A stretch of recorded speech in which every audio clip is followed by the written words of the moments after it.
Okay.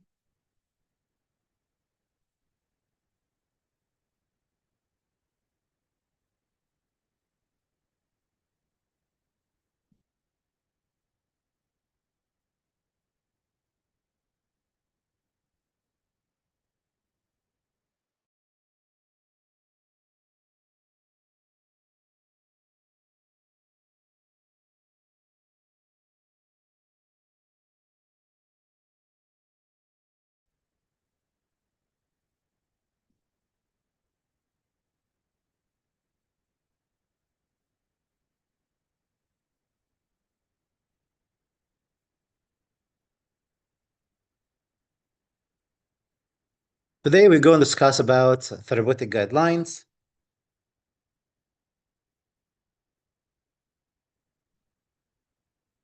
Please, guys, if I'm alive on Facebook, please, guys, let me know.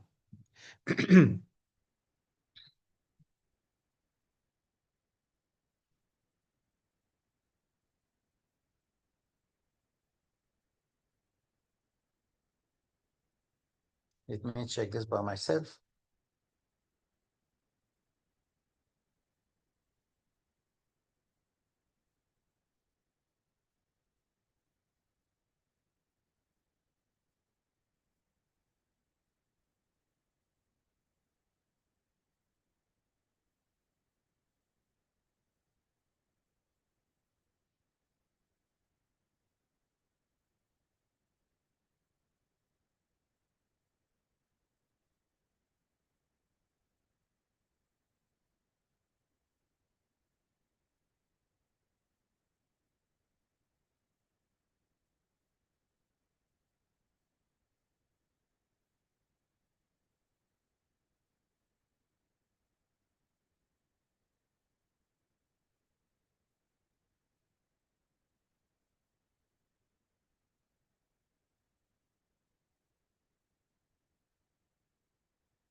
Guys, if I'm online on the Facebook Live, please, guys, let me know.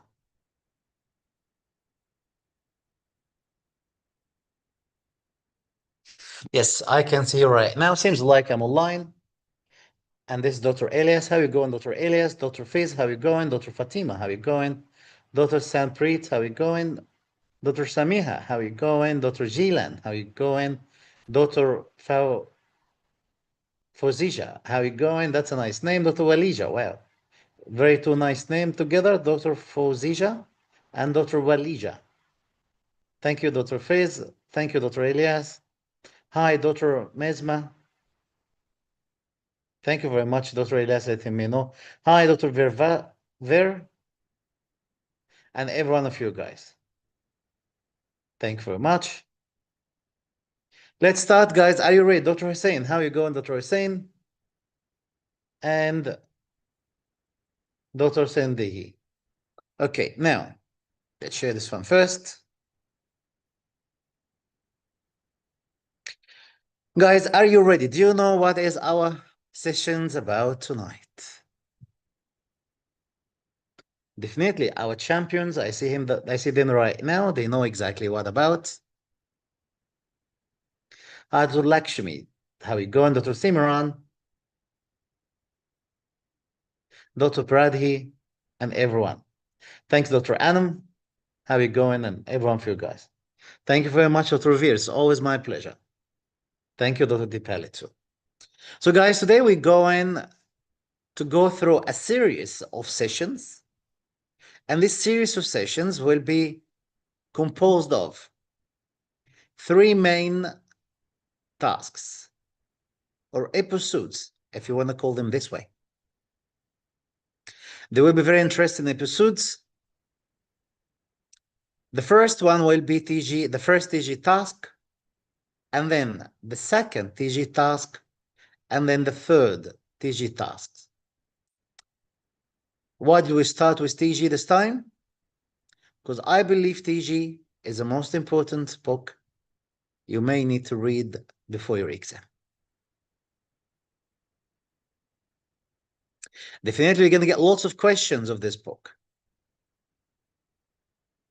Lots of good concepts and from this book.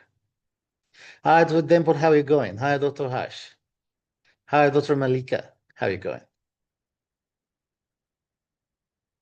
So guys, if you have done the exam before, I'm sure you understand about this, but if it's the first time to do the exam, I'm letting you know that we actually, TG, it's very important book. Now, before I start, I would love to congratulate our 5 or 6 champions because I know by days we understand that more people passed the exam. This patch in part 2, we had about 5 to 6 candidates so far. 6 stars, 6 champions. Last time was the highest as well, which is about 9 to 10 champions. The one before was about 5 to 6 again. And then every time we're very proud of them. Why I'm saying this? Because every time I see them pass the exam, it does give me personal motivation. Makes me very happy. Makes me to work harder and to help everyone of you more and more and more. And I believe it should be the same for you as well. Guys, when people they pass part 2 exam and they've been exactly same situation like you, how you feel about it? Do you really feel motivated? Do you feel there is really hope? Hi, Dr. Ashish, how are you going? Hi, Dr. Hina, how are you going? Hi, Dr. Hesh, how are you going? Sorry, guys. Hi, Dr. Dimple. Sorry if I missed any one of you guys. Honestly, I feel all motivation. So please, guys, go and read the posts of these champions. Congratulate them and pray one day you will be in their situations, and believe me, you will be. Believe in yourself. All of them, they be in the same situation like you right now. They may struggle a little, but finally they passed. Okay. If you ask everyone who has passed the exam today or yesterday in part 2, and they definitely passed part 1 as well, before they pass part 2, and tell them what is the most important book, they will tell you TG and therapeutic guidelines. And that's why we are here today about this. Okay, guys, definitely you are here on Zoom. And then if you don't know about this, we slowly moving toward the Facebook page. So in this case, if you want to really have a communication with me or to leave any message for me or to ask any questions, because today will be lots of questions. You can join, you can leave Zoom right now and then join Facebook. But if you want to be in both, that's okay as well. Was fine. I agree in this, Dr. Fizz. Yes, passing this champions will pass the exam, definitely they give us courage and work hard. Now, as a plan right now, what we'll do is my main purpose here, my main objective today is to ensure every one of you digest TG in the best way, because without TG, I'm telling you right now, will be hard to pass the exam. By the way, guys, this session will not be recorded anywhere. It's a help for everyone. It can be maybe recorded only for our champions, but not for the other candidates. So please, pen and paper, pay attention, and write down everything. Why we going to TG right now? We're going to TG because we're going to have a mock this week. Guys, are you ready for a mock? And by the way, as a part of the plan, because our objective is to ensure, as I said before, to digest TG. So the plan is for our champions, I already give you cakes and diamonds and a plan, daily plans, and then you need to follow this. And we are here to help you. Plus this, we actually have extra sessions with me and Dr. N. This one of the session, and then you want to test yourself, buy a mock. So by this week, I will do a mock, and the only mock And the only more questions will be coming from whatever we discuss today and whatever we give you in the tasks. Guys, am I clear about this plan right now?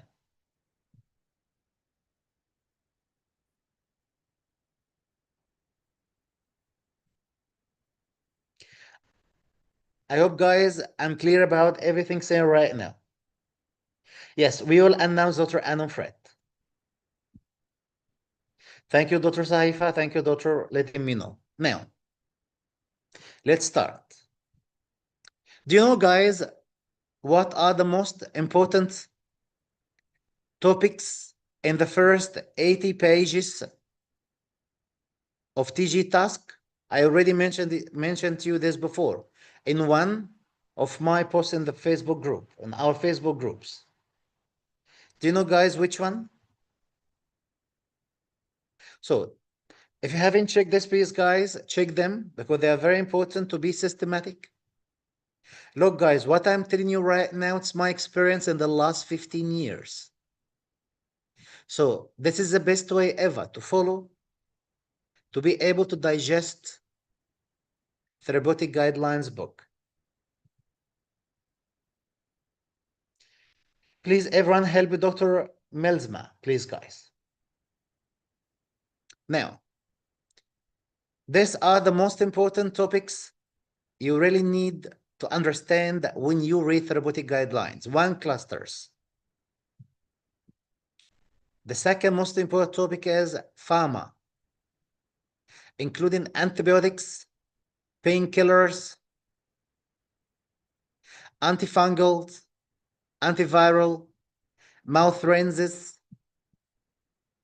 If, guys, I'm fast, ask me to slow down a little.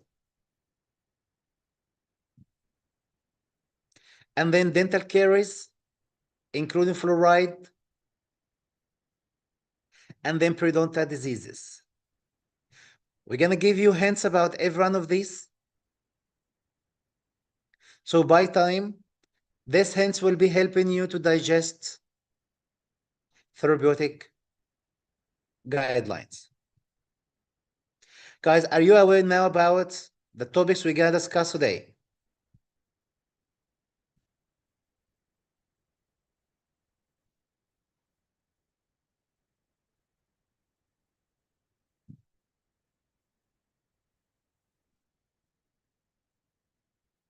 That's a great then. And please, guys, also, if you have any question for me at any time, I'm very happy to help you. Let's start with clusters. Do you know, guys, we have, how many clusters do we have? Do we have one cluster in exam, for exam purpose? One cluster, or two clusters, or three clusters, or four clusters?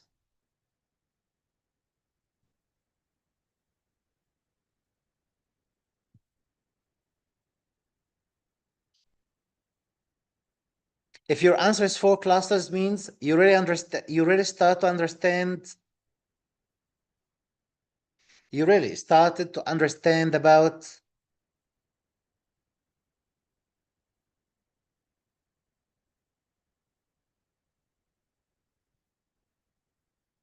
the exam system itself. The three classes we get discussed today will be information gathering cluster, then the diagnosis and management clusters, and then treatment planning cluster. Let's start.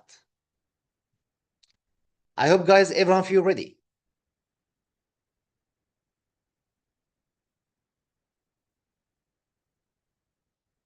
Okay. The first cluster. For all our candidates, you really have these cakes with you. So what you need to do is just access Google Drive, and then you will get these cakes with the most favorite topics. Like, you know, the topics when you have a pizza or cakes. Information gathering. Why information gathering is important for your exam? Information gathering is one of the clusters in papers in exam. You must pass information gathering cluster in exam, because in exam, after you get your result, the result somehow will look like this. Cluster 1, cluster 2, cluster 3, and then cluster 4. And then they tell you you scored A. Cluster 2 is information gathering cluster. Cluster 3 is diagnosis and management cluster. Cluster 4 is clinical treatments and evaluation cluster. Cluster 1 is professionalism and ethics. So now, this is important why we started today with clusters, because TG in the first few pages is about clusters, by the way. I think from page, let me check this. I tell you from which page talking about diagnosis. Guys, can you help me in this? In TG, which page is about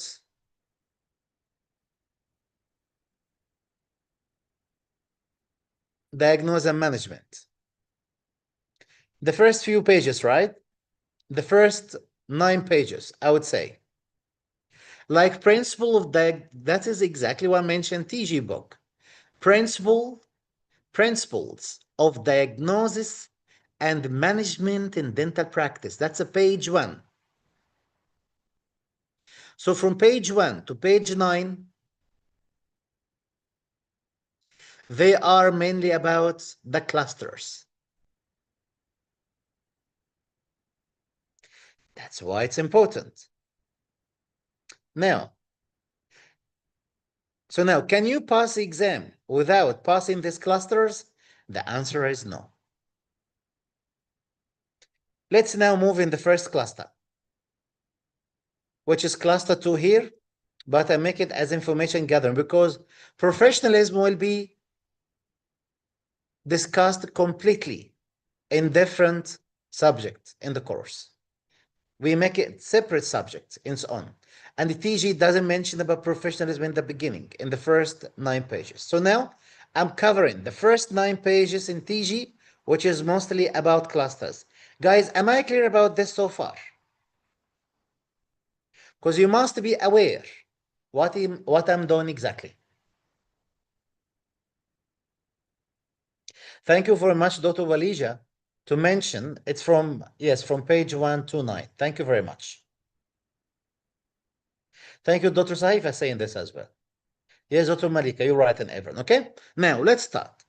In TG, there are 9 pages only, but I organized them and somehow based on my knowledge and based on lots of other evidence-based resources in Australia. Now,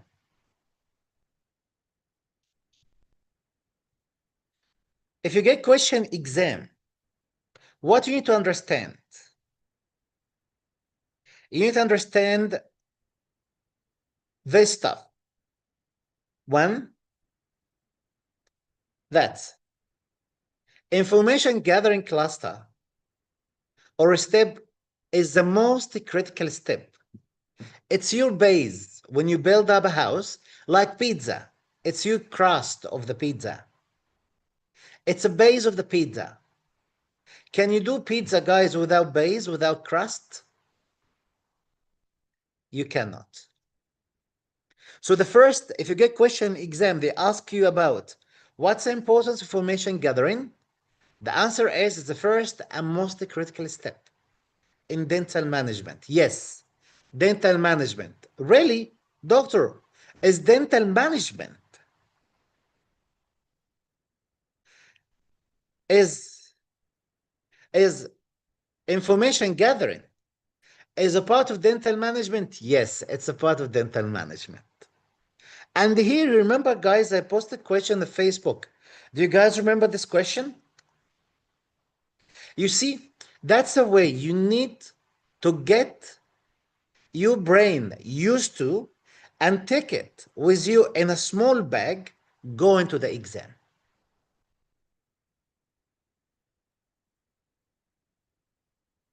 Look, that's what I'm talking about right now. To remember the question I made for you, the question about the most important thing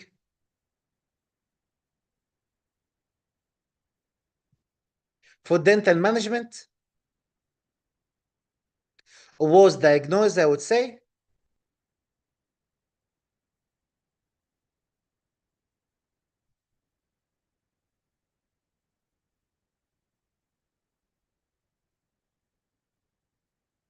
Yes, I'm sharing this with you right now.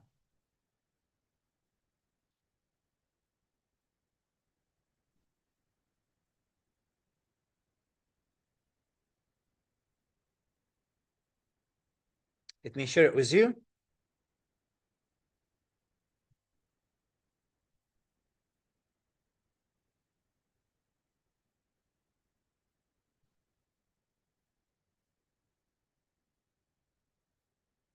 Okay. Guys, can you see my screen right now? It may take maybe few seconds to see it.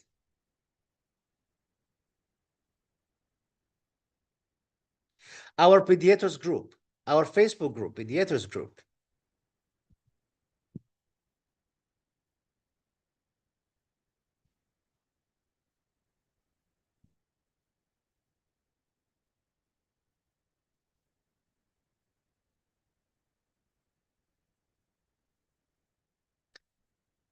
I believe that was the question. Okay, yes. No, wasn't that question.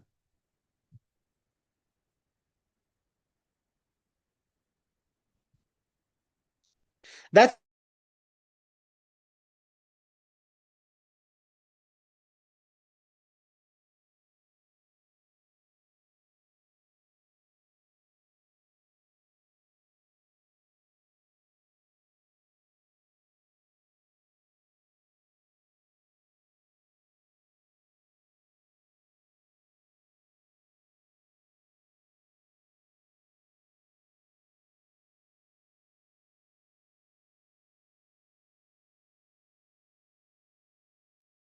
guys, am I audible to everyone?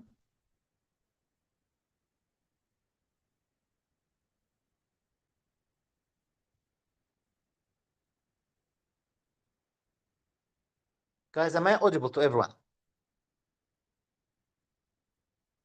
Can you see my screen as well? Let me ensure I share it again. Okay, guys, can you see my screen right now as well? Great.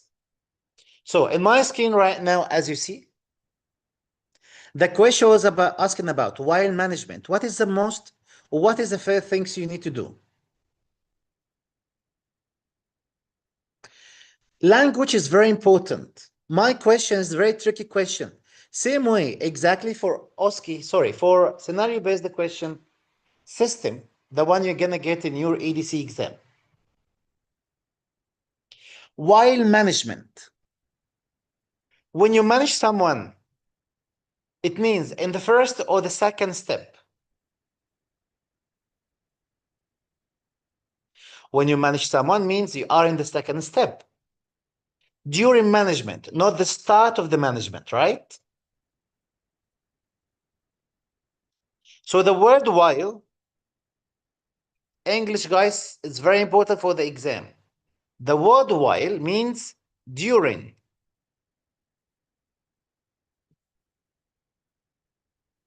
During means not in the beginning, not in the beginning of your session, of your appointment with the patient.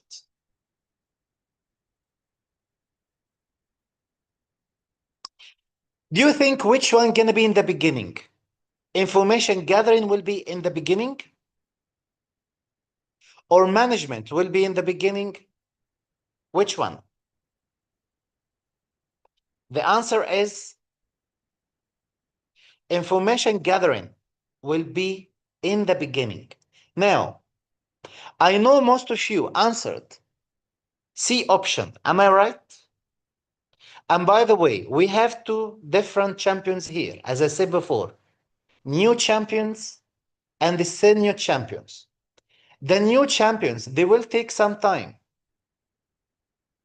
to be able to absorb and absorb all the information we discuss right now.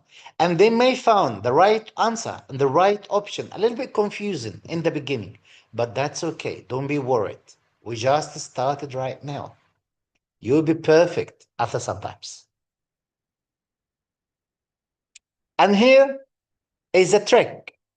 The trick is when you answer the question, you must feel it. You must feel the questions before you decide on the right answer. Feel it. I always tell my champions one thing. When you read the question in exam, close your eyes and imagine yourself you are in a clinic, in real clinic. You are not in exam room.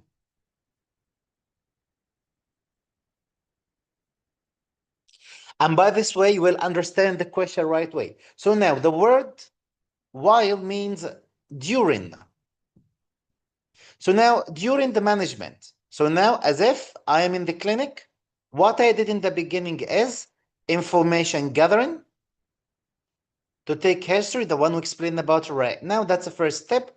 Second step, the second step is I start to manage the condition. Management is a broad word. Everything you do in the clinic, it's management mainly. But specifically, when you say the word management, it means now you're going to start to explain to the patient about the causes and then the treatment options. Specifically, the word management means you explain the patients about the conditions, the causes, the pathophysiology, plus you start to give the patient the treatment options. Now, while management, it means, am I now in the first step or the second step? I'm in the second step. In this case, I agree most of you mentioned A is wrong because painkiller is one of the first things because it depends on the cases. I agree most of you said not B. The main confusion only between these two options. C, Charlie, which is take a consent and address a cause. Here, I believe if you're choosing take a consent because you think that we take consent only in the management part, on the treatment part. Let me tell you, I believe you are a new champion who just joined us right now. And then you don't know that we take a consent during the information gathering cluster.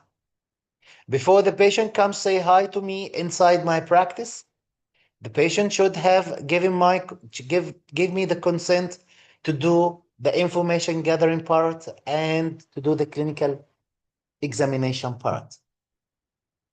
So right now, take a consent, not necessary to be during the management part, but it will be in information gathering. So now the answer is D delta. Address the cause. Why addressing the cause is the right one? If you open TG in page number, let me give you the page number.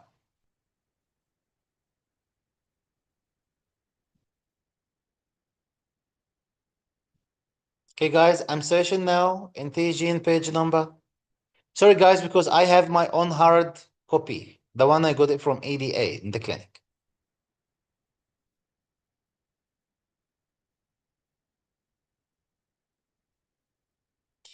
Box 1. Thank you very much. You're very fast, Dr. Saifa. You're great. Yes, guys, box 1. Page number 1.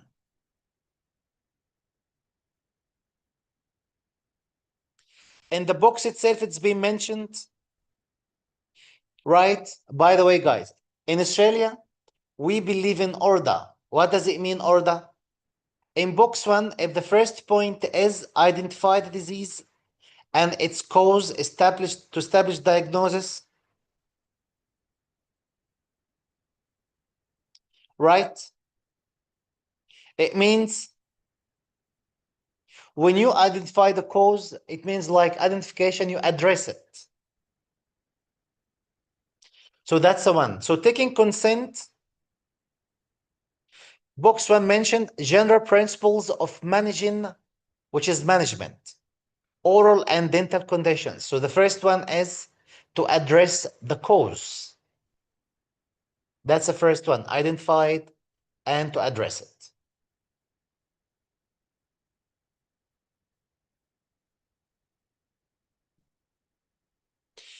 Yes, Dr. Walija, but the consent taken, we need consent for examination first, and then consent for the specific treatment option, but not for the management. So now we mostly have two consents. One, the first consent ever, it's a consent for clinical examination. And the second consent is a consent toward the treatment. So if you answer the option for taking consent means you already took the consent during information gathering. So option C in this question can be right if the question asked about what is the first things generally you need to do to see the patient in your practice. One is to take a consent. That is the right one right now. Guys, am I agree guys about this so far?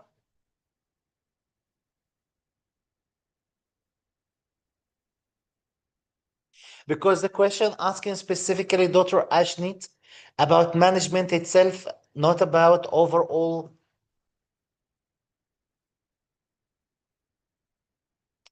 class, or sorry, overall appointment. If the question was asking about what is the first thing, okay, you treating a 70-year-old patient, what is the first things you need to do? That now we're talking generally, not about management part, not management cluster, not cluster 3. In this case, the answer will be C, taking consent. Okay?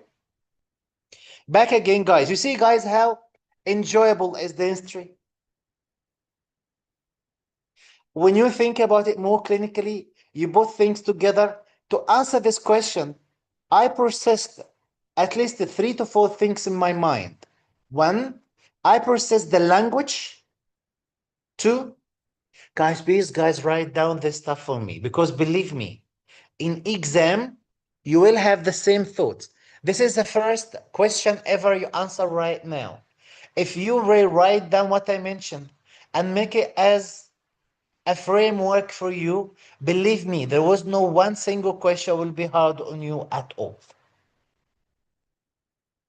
So now to answer this question, I processed at least 3 to 4 things together. One, language. The word while means during. The word while means during. Means not information gathering. Two, management specifically means after information gathering. Then that was a language. Two, my thought was clinically based. Clinically based. So that's why I closed my eyes and then I thought about this question. Now we're talking about during management stage, which is diagnosis and the management cluster. Now, during this cluster, which is the right one? Prescribe painkiller? Yes, but this is the first thing? No. Prescribe antibiotics? Yes. Is that first things? No. Do I really need every time to prescribe painkiller? No, because some cases I don't need for painkillers. Do I need to prescribe antibiotics in every case in management? No. So that's why it's wrong too. Take a consent. Yes, the consent can be right if the question was talking about is talking generally, not while management. So now this is not right. What about address the cause? Yes, that's the right answer. From where did I know it? From TG. From our policies. From our standard in Australia. So how many points, guys? At least 3 to 4 points. I need to know them and process them in my mind to get the right answer. Otherwise, it's you see and then you not get the right answer. Okay, back again. I hope it's clear to everyone right now. Again, guys, everyone Zoom, you can move if you want to Facebook page to be like Dr. Didi Tamesh and everyone right now. Okay? Okay. Now,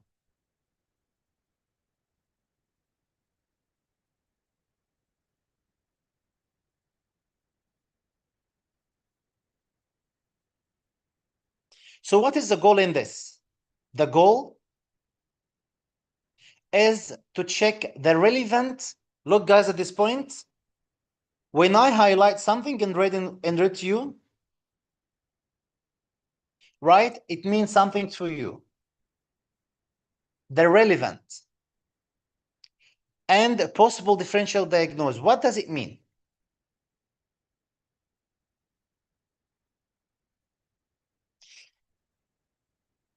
Right?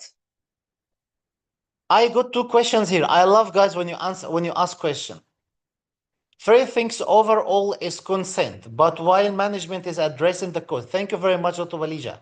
Please, guys, everyone likes Dr. Walija comments because this is as the abbreviations and the shortcut of I explained right now. Dr. Gilan, just question. Doctor, but the first step in managing is taking consent.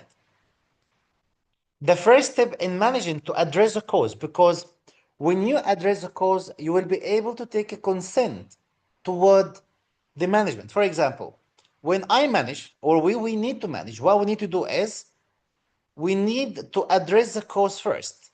To know what's the cause, maybe the cause is tooth number. Look at this. Tooth number. Let me just get the white page. I love, guys, these questions. They are very smart questions. Because I know most of you, they may have the same thoughts. Now, to manage, right? To manage, you need to do this stuff.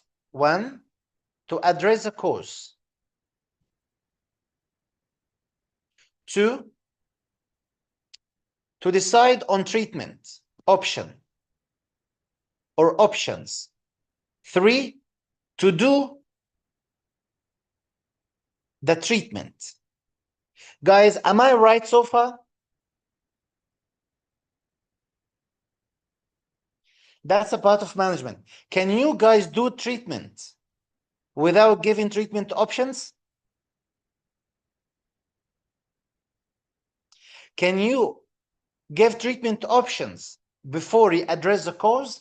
Let's say tooth number 16. Tooth number 16, badly decayed. Now, can you decide on extraction or root canal treatment of tooth number 16 without addressing the pain coming from 16? But first, you need to know, patient comes telling you, I have pain on the top right hand side. Can you decide on the treatment either to be scale or clean or extraction or endo or restoration without addressing the cause first? The answer is no. So now, in which step of this you need to take a consent? To do the treatment or to address the cause? Which one? And before this, there was information gathering part. Information gathering to take consent. So now, make it this way. You have the patient here. That's a patient. Sitting on dental chair. You take a consent to let him sit on dental chair to get information. Now, you start to do the diagnosis part. In diagnosis, you start to manage. In management, right, you need to do treatment and you need to address the cause before. Can you do a treatment as extraction without information gathering? Sorry, without addressing the cause? The answer is no. So in this case, in steps, one, you must address the cause. You tell the patient, okay, open your mouth. The patient open his mouth. Show me now the right hand side. The patient shows you the right hand side. You took an X-ray. You found there is, right? There is a tooth number 16. You said, okay, you know what? Let's address this to you right now. The main reason, as I part of identification, address, and post together, it's one thing, right? Now, to identify the reason and to address it, in this case, tooth number 16 actually is the main reason here. We addressed it right now. Now, to complete our treatment or the addressing part, we actually need to do extraction or RCT. Now I'm in treatment options part. To do extraction RCT, I need your consent. Now at the third point. Is that clear, guys, so far?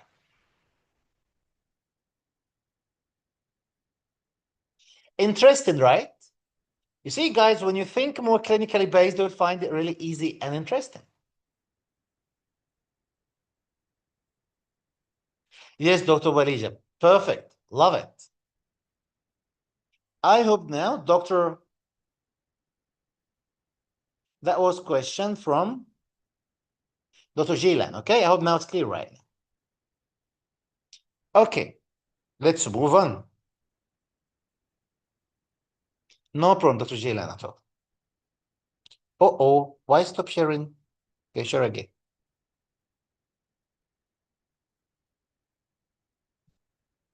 So, this part is very important part in information gathering. Which part? The word which is relevant data. Look at this. Why this is important? Why relevant data is important for us? By the way, guys, you're gonna get a mock about the point I explained right now. So please write down notes, because what I explain right now, you're gonna get the mock out of it. And here you can test yourself. Are you really taking your journey seriously or not? Okay? Now, relevant information. Why relevant? Let's take an example of this. Okay? We all understand the EDC exam is scenario-based question exam. Must be a scenario, and then must be. Let's now give you a hint. Let's make questions together. Patient is diabetic. Diabetic. Patient on warfarin. Patient is living in rural area. Patient has severe type of pain.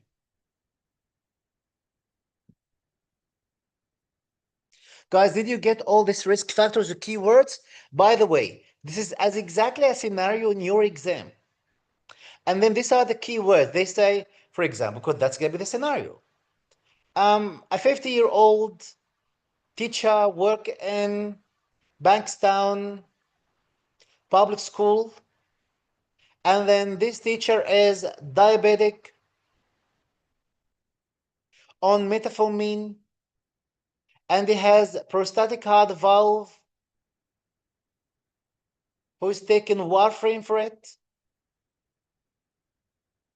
And he's living in maybe Kitomba, which is a rural area. And then he came today because he has severe type of pain on his left bottom hand side jaw, side of the jaw. Now, the question will ask about this. To diagnose this patient today, what is the most important test or investigation you need to do. One, patient is diabetic, right? For diabetes, we need for blood sugar level, like HbA1c. By the way, guys, if you just new into the course or into this exam, don't worry. These things may be somehow hard on you and difficult, but after some time you will learn all this stuff. So the first option is, right, blood glucose level, which could be HbA1c. B, patient on warfarin. So say INR, because we need INR test for people on warfarin. And then C,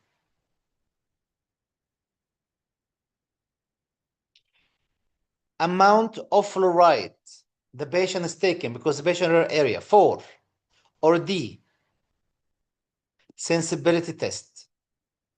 Which one of these guys can be the right answer? Merci you, Dr. Nandini, very much. Merci you, Dr. Nandini, very much. Same here, Dr. Nandini.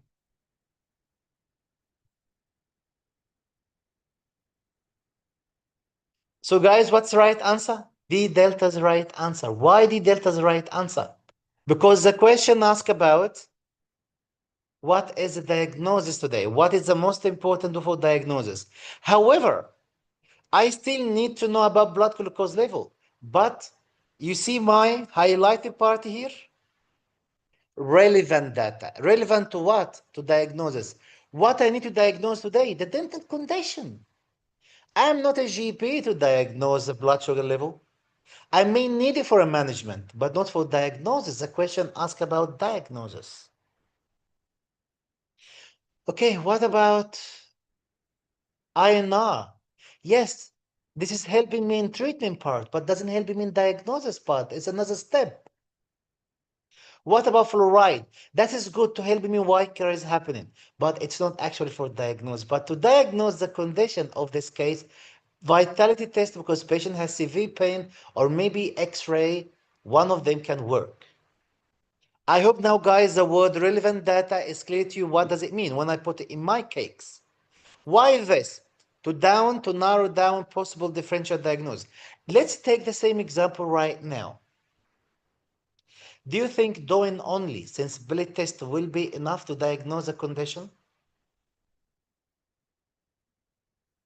The answer is no. Sensibility test, Dr. Melsma, we go more toward a sensibility test better than vitality test. The answer is no. So that's why we need to do extra test. Now, the second question will ask you, what is the second most important test you need to do? Guys, I'm telling you about the exam questions, right? This is the styles of exam questions. Now, the second question can be like this.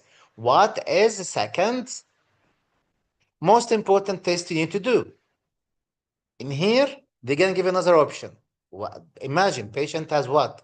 Severe type of pain. We read the first one, we said sensibility test. What can be the second? Look at this. They will make it a little bit harder because everyone's saying now X-ray. Do you think the exam will be that much easy? No. They will say this way, right? Bite wing X-ray. B. Periapical X-ray. C. Percussion. ABC. D. Could be crack finder. Crack finder. Like as if the tooth has a crack on it. And the new brain in exam will be, oh my God, all of them correct. Bite wing is still an X-ray. X-ray is very important. B. Bravo, periapical X-ray is very important. C. Charlie, which is percussion, is still important. I need to do it. Crack finder, yeah, could be, especially if the patient has whatever. What is the right answer out of this? That's why I made this stuff for you. I give you examples based on signs, symptoms, as clinical cases, difference between signs and symptoms. Definitely signs and symptoms will be different things and will help you in exam. And then after this, we go on steps in details as asking open-ended questions and all the stuff. Recognize signs and symptoms, give you example of signs and symptoms as clinically based, medical history, wherever. And then we are in this stage right now, intro examination. We talk about what? Test and special investigation. Radiographs, can be panoramic, can be CBCT, phaser, can be percussion, can be vitality tests, right? And then in details, you will be able to tell which one for which conditions based on these scenarios. I'll give it to you right now. Now, what is the right answer? X-ray, right? I see Dr. Vishali mentioned percussion. Okay, Dr. Hina, I will repeat this one again. The options are 1, bite-wing X-ray, 2, proapical X-ray, 3, percussion, 4, crack finder. The question was about what is the next most important test you need to do? What is the next most important test you need to do?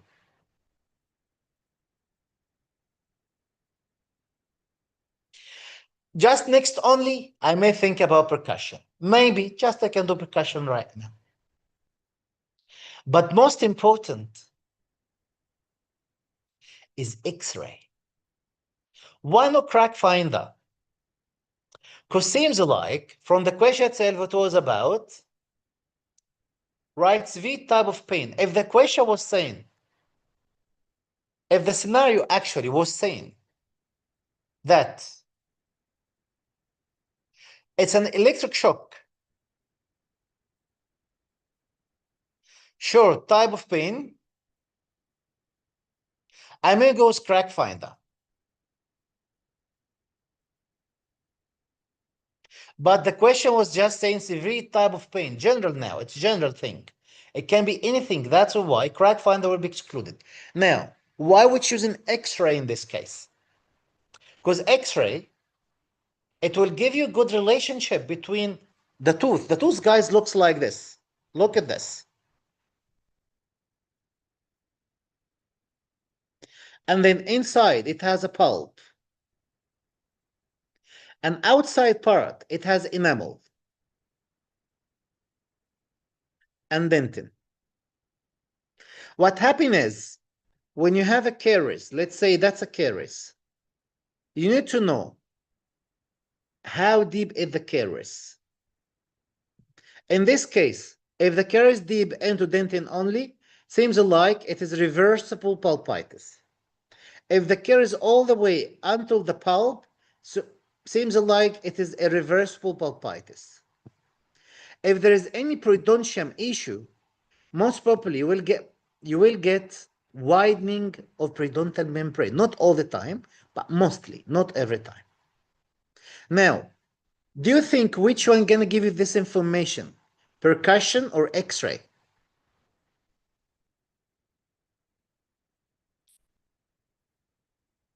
The answer is X-ray. So now, in order, what we like to do when we test any tooth, that's a guy's guidelines in Australia. 1, vitality test or X-ray. They come in one strength, in the same power. 2, percussion. So these are equal somehow.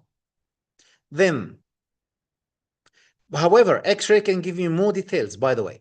Now, in the first question, we're choosing vitality. The second question, we need to choose X-ray. Now, X-ray, which one? If the question mentioned the word vague, guys, can you see my writing? If the question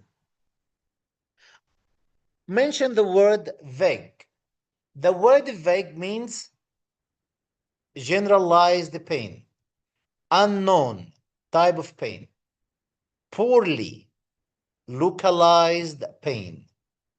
If it's a poor localized pain, in this case, I may go with bite wing.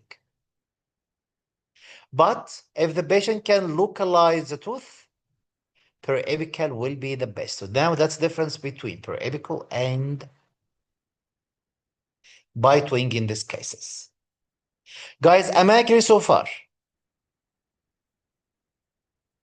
Which cluster we are on, guys, so far? For everyone Zoom, I know now we start, guys, to move on Facebook. That's going to be a good idea, because in this case, what you can do is you can ask question there, and I'm happy to answer your questions. So now we're talking about information gathering part. O cluster. Let's now move to diagnosis and management cluster. I believe by now you understand the importance of these clusters. You're going to get questions only related to diagnosis and management. Education is the most important things in diagnosis and management.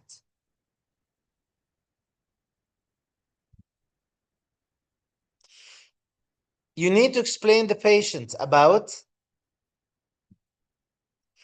if the patient has dental caries. You need to explain about pain, demineralization, the X-ray findings, and then give the patient diagnosis. Pathophysiology is very important. You're going to get lots of questions, example about pathophysiologists.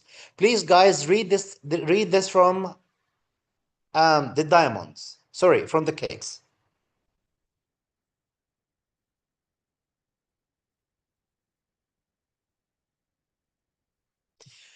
When you manage the patient, once you address the cause, which is this part here, address the cause. In this case, you think about the treatment part. The most important step in the management after you address the cause and after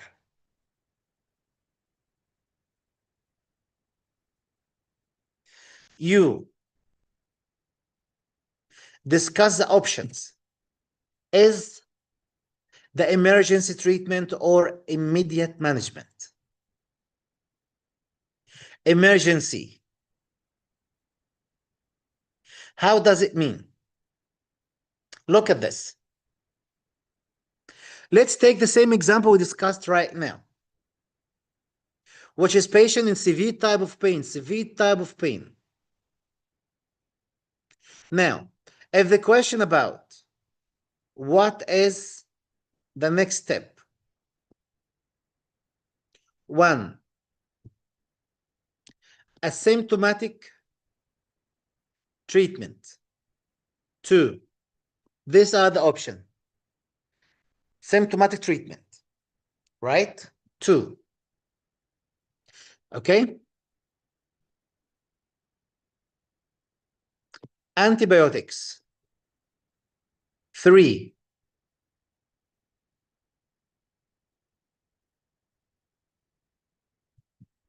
Let's say restoration. 4. Extraction and implant. You have this type of caries, like only the caries in this part, and the rest of it is existing. What is the right treatment here?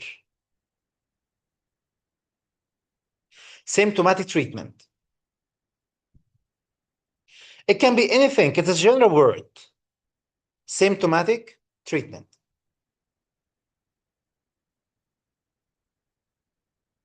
Means like to make the patient, to relieve the pain today. The answer is A. You may think it can be 4, extraction and root canal treatment. Sorry, extraction and implant. Who tells you that the patient is interested in implant anyway? It could be extraction, right? It could be. But who told you as well that the patient is interested in extraction today? What if the patient tells you, I want to save the tooth and do RCT? Guys, by the way, you're going to get the mock exam, right? And this mock exam will be around the concepts I explained today, because these are the concepts you need to take it with you in a bag. No, you're not allowed to carry bags. What are you allowed to carry in the exam? Yourself? Okay, take it with yourself in the exam, these concepts, because these are the concepts you really needed to pass the exam. So the options are 1. By the way, guys, I made up this option while I'm talking to you right now, okay? To explain to you. The first option is symptomatic treatment, like relieve the pain. Make the patient happy today about the pain.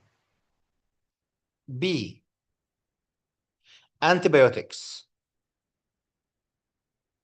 C, restoration. 4, or D, extraction plus implant. So the right, guys, A alpha. Okay, doctor, I repeat again, please. If possible, you can. I will repeat again if you want for you. Please, guys, if someone, please, guys, write down. If anyone, guys, got what, because I know some of you are really very fast in writing. Please, guys, if you write down again, will be great for them to get the options too. Otherwise, you have a mock exam soon. I will give you similar questions in the exam. Okay? The answer is symptomatic treatment. Why? Give me any treatment you may think about this tooth, but keep in your mind, patient has severe pain.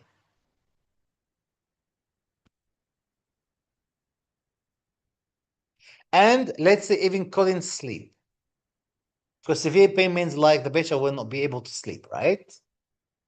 Give me any option, guys, any treatment option for this tooth with this deep caries into the pulp.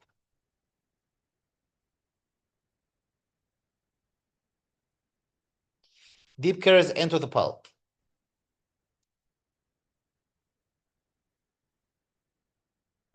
Any treatment. RCT, very good. Do you think RCT should relieve the pain or not? Dr. Demple, RCT will be symptomatic treatment or not?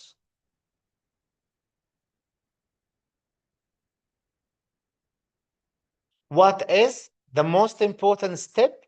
Or what is the most appropriate next step you need to do? Okay, guys, we have caries into the pulp here, into the pulp. Severe type of pain. Okay, pulpotomy or pulpectomy, that's fine as well. Let's say that's okay. Yes, can be an option. Now, do you think RCT should relieve the pain today or not? Yes. Do you think pulpotomy or pulpectomy can relieve the pain today or not? Yes. So we're still in option A. Give me any more options, guys. I'm happy with all options. Extraction or extirpation. Should be extirpation relieve the pain today or not? Or extraction? Yes. So we're still about option A. Give me any other option. Tell me any other option you want.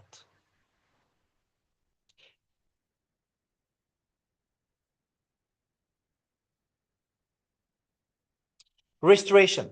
Do you think restoration, if you do just only restoration today, will relieve the pain?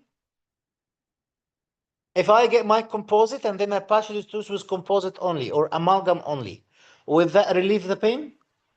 No. So now it's not. It will not help.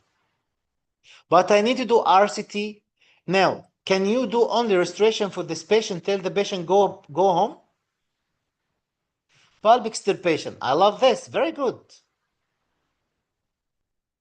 Guys, did you get the idea right now about the diagnosis, right? About the management part. Fantastic.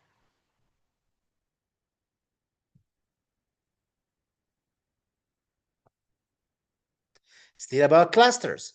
The third cluster is clinical treatment and the evaluation cluster. Please, guys, read about this from the cakes. It's very important because, let's say, follow-up visits, it's one of these clusters.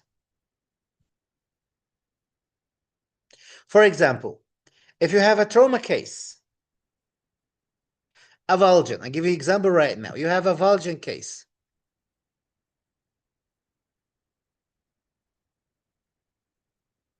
And then the question asks you, treatment evaluation, by the way. Let's say if the patient comes to you in 25 minutes, and the question asks you about prognosis, good prognosis, bad prognosis, don't reimplant it, and then hopeless diagnosis, good diagnosis, bad diagnosis, don't reimplant it, and hopeless. Which one the answer? A, B, or C? And the patient comes back within 25 minutes. That's called evaluation. This is the cluster about. So if you did the exam before and you couldn't pass clinical treatment and evaluation, think about this type of questions.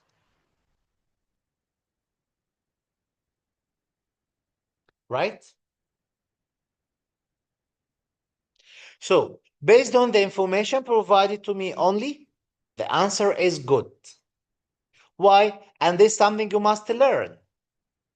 In ADC exam, you must know about the reality of the case. What does it mean? Don't assume a lot. Use the information only provided to you. Only the information provided to you to answer the question. For example, what sort of keywords or information provide to me here? Avulsion plus 25 minutes. Based on this two only, don't think that much. What you need to do? Good prognosis. That's it. Let's add one more information. It's a baby tooth. Baby tooth. What should be the right answer right now? A, B, C, or D? Guys, you see this? This is the love about dentistry. Exactly as if you're doing pizza at your home. I don't know why I'm into pizza today. If you have olives, black and green, if you have tomato sauce, if you have 4 types of cheese, like Parmesan cheese, plus cheddar cheese, plus vintage cheese, plus halloumi cheese, mozzarella. You see how many things you have in your kitchen? In this case, you can do the best ever pizza. Let's say if you don't have all this information together, you don't have all these contents and recipes together.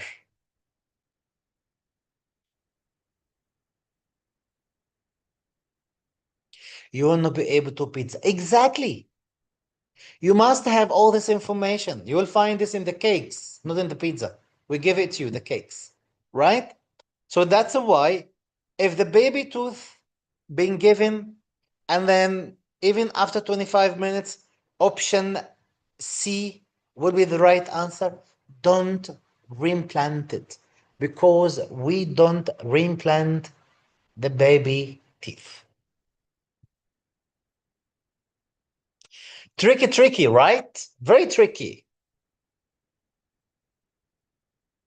But easy once you know how to cook pizza, and easy when you have a proper contents. It's easy when you read the proper materials. It's easy when you have the proper information, the right information. Okay, guys, so that's the evaluation part, follow-up visits. For example, for now, let's say it was an adult tooth, you replanted, and then we ask about the splint.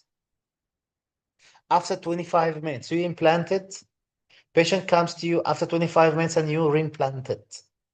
In this case, for how long you do splint? 2 weeks will be enough, right? Again, this type of questions is treatment and evaluation cluster, right? And should be flexible splint. Now, antibiotics prophylaxis. Quickly, I go through antibiotic prophylaxis. Okay, again, guys, are you aware that the mock exam will be in the first 80 pages? Guys, are you aware about this?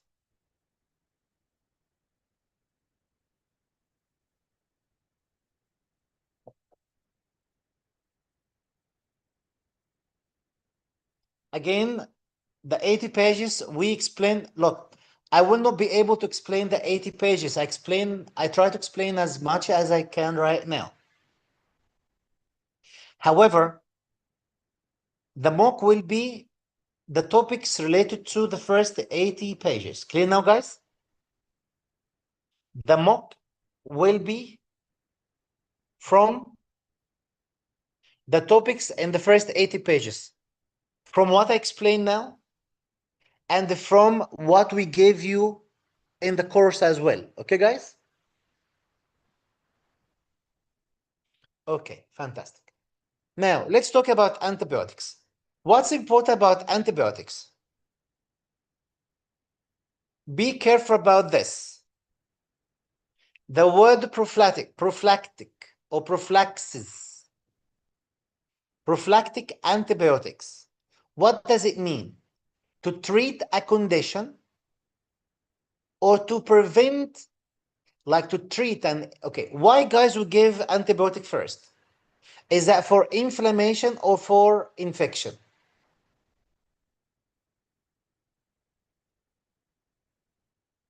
Why we prescribe antibiotics?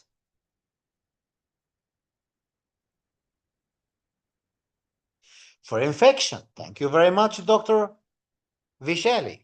For infection. Now, to give prophylaxis, is that going to prevent infection to happen or to treat infection, treat existing infection?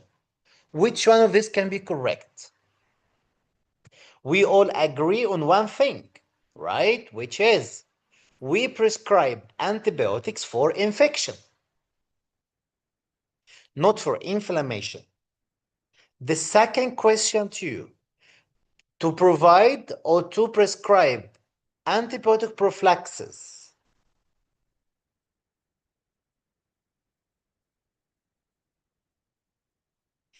is this to prevent infection or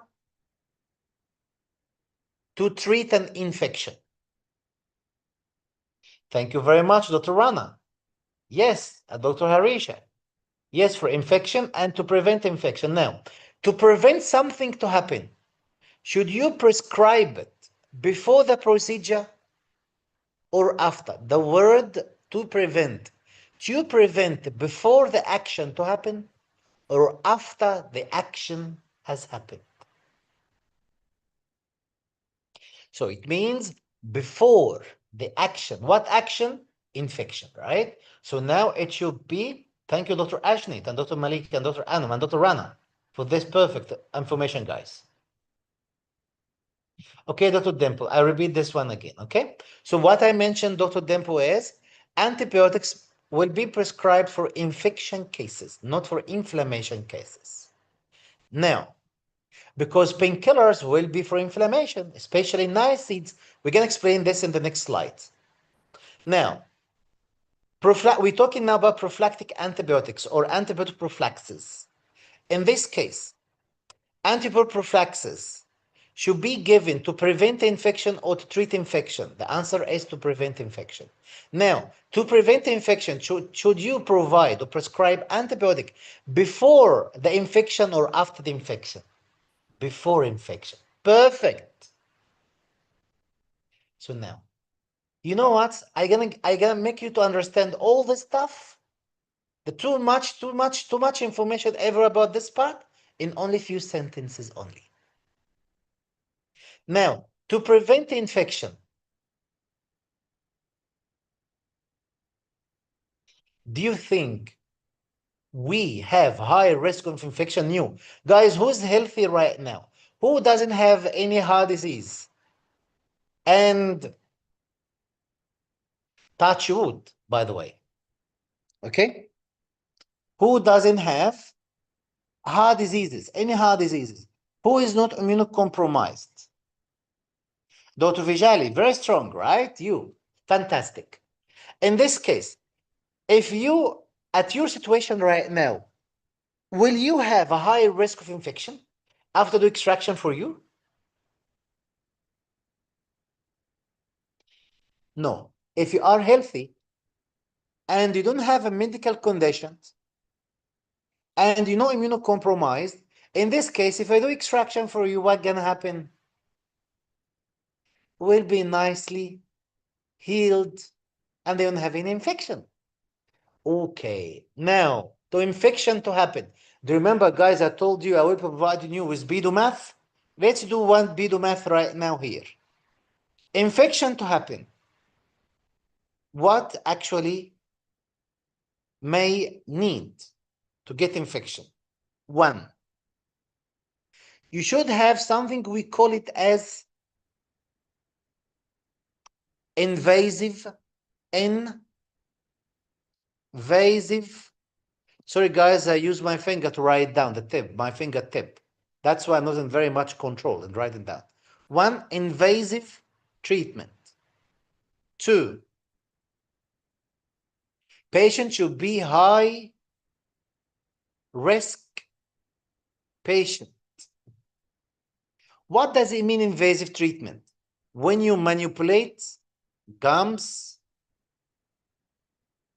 and bone.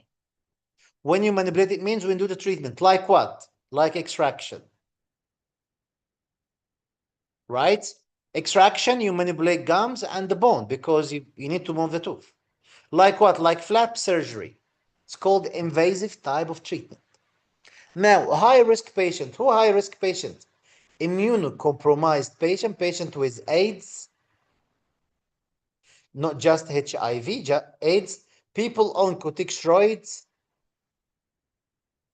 and then patient with prostatic heart valve, patient with has high risk of infective endocarditis, like people they are with prostatic heart valve. Is it easy, guys, so far? About these two conditions only for prophylactic antibiotic. Let's right now conclude all of this in few sentences, only few lines. Instead to go read pages and therapeutic guidelines and different resources, just know it right now as general concept. One, prophylactic antibiotics means we need to prevent the infection to happen, not to treat it. Otherwise, if you treat an infection using antibiotics, it will called therapeutic antibiotics, but not prophylactic antibiotics. Two,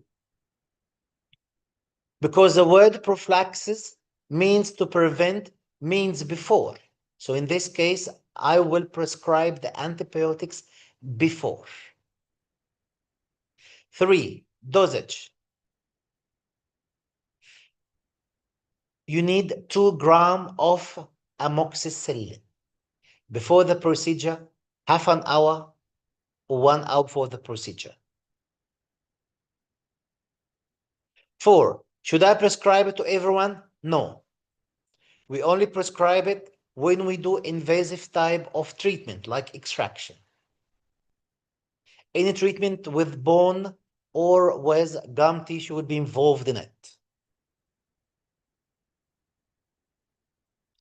5. Is it for healthy patient? No, for immunocompromised patients. Or patient with high risk of infective endocarditis, like people on prostatic heart valve. That's it. Guys, am I clear so far? Dr. Prada say, can you repeat the last part, please? Okay, the last, I will repeat all together again, doctor. Okay? 1, it's prophylaxis. It is antibiotic prophylaxis, not therapeutic. That's why we provide it before the treatment. 2, it should be 2 grams of amoxicillin, half an hour to 1 hour before the procedure. 3, patient should be either immunocompromised or has a high risk of infective endocarditis. 4, it must be invasive type of treatment or surgical treatment. That's why we call it surgical antibiotic prophylaxis. 5 or 6, if you are in doubt at any stage, in this case, you can consult the GP. Am I guys clear about this so far? This is, guys, the antibiotics. That's the most important things you need to know. Analgesics. Analgesics, guys, please, guys, read this again, Bidu. This is donuts, okay? Or this Bidu bites, not this a cake. The difference between cakes and Bidu bites, it's actually more concise. It doesn't have that much information. Bidu cakes, it explains more to you, goes in more details to explain things in if you don't have that much information at all. But Bidu bites, it's more as if make things more simpler if you have a little bit of information about it before. Now, clinically, we have 3 types of patients with pain: mild dental pain, moderate dental pain, and severe dental pain. The first line of treatment for mild dental pain is paracetamol. The first line of treatment in moderate dental pain is ibuprofen plus paracetamol. In severe type of dental pain, the first line is paracetamol plus oxycodone if applicable, because we don't provide oxycodone for every patient. When to use, guys, is given to you in the Bidu bites in details. The percentage, the indications of each being given to you. Different condition. Paracetamol, we call it the gentle pain reliever. Very gentle, very nice. Can be easily given to most of the patient. Up to 99% of the patient, paracetamol works fine. I mean, as long as mild, can be safe to give it to the patient. However, what is the drug of choice for us? Which one of these the best? Which one we love to use it if indicated?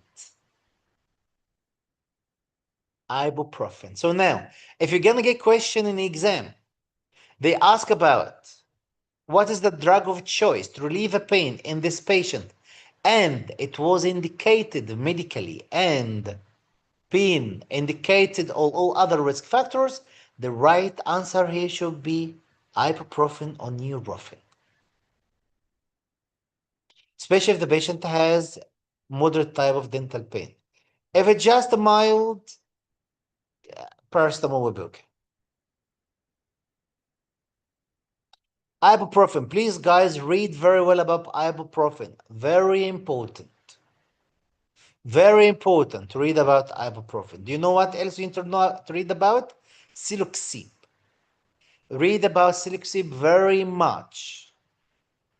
I call it the gut-friendly NSAIDs.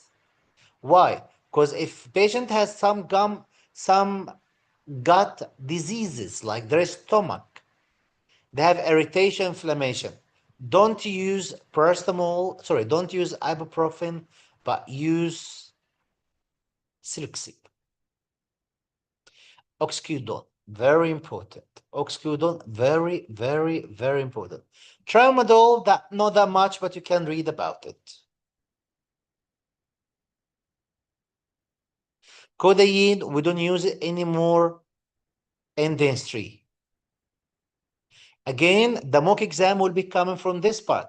Okay, guys, I give you a hint right now about what you need to read in this part. Please, guys, go through the whole critical thinking stuff and read all the stuff. There's still about maybe another 9 pages. You can go through them.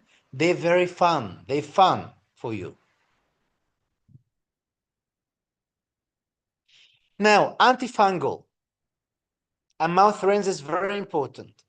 The things I need you to read about antifungals, azoles is very important. Dosage by age is very important because you mostly gonna get question, for example, this part. Candidiasis treatment is very important. Angraclitis treatment is very important. Denture stomatitis treatment is very important. You see everything in one place. Everything in one place. Easy for you.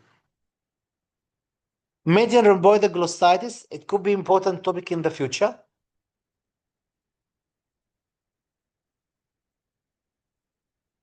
So please, guys, read about this part from here. Antiviral, acyclovir, very important.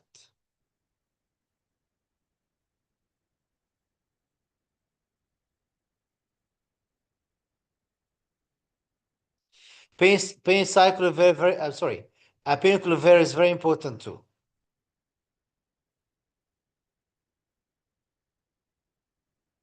Please, guys, read the stuff, clinical guidelines, when you need to use it, when you cannot use it. Because again, you're going to get question from this. What else we need? Chloroxidine mouth rinse, very important. Please, guys, read about it.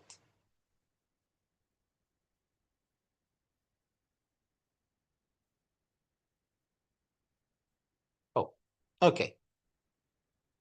Give me 1 second, please, guys.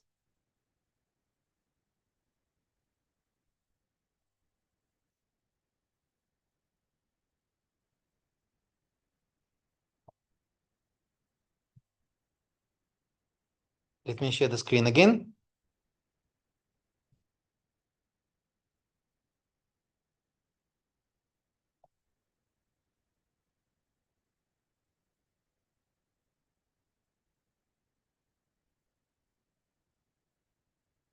And now let's move into caries. Telling you what is the most important things in caries.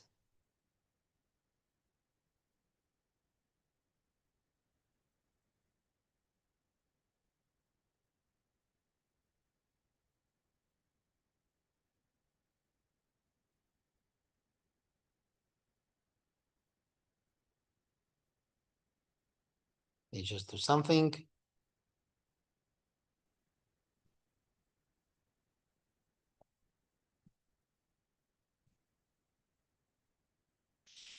So far, we're going to talk about dental caries, and also we're going to talk about periodontal diseases.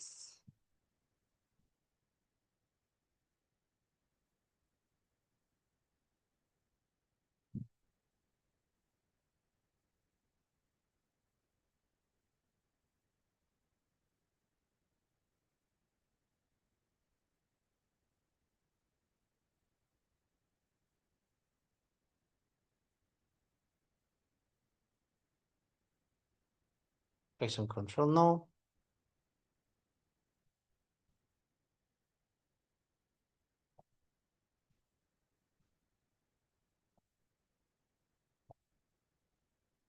Okay, guys, dental caries first. Let me share with you again.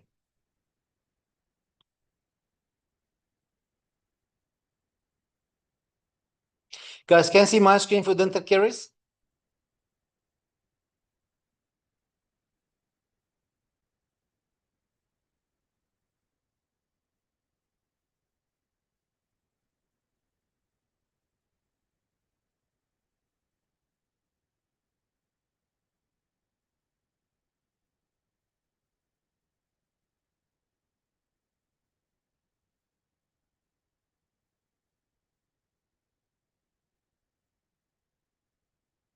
Okay.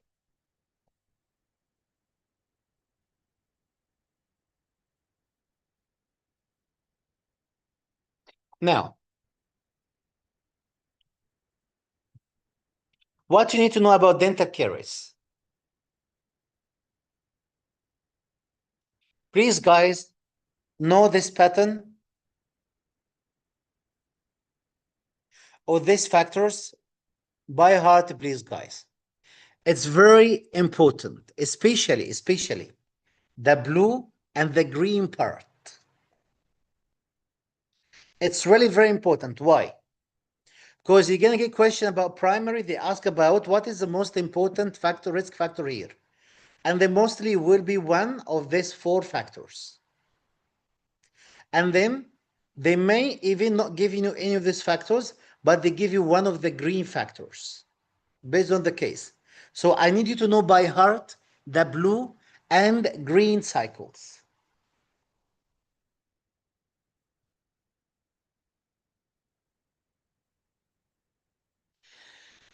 Signs, symptoms.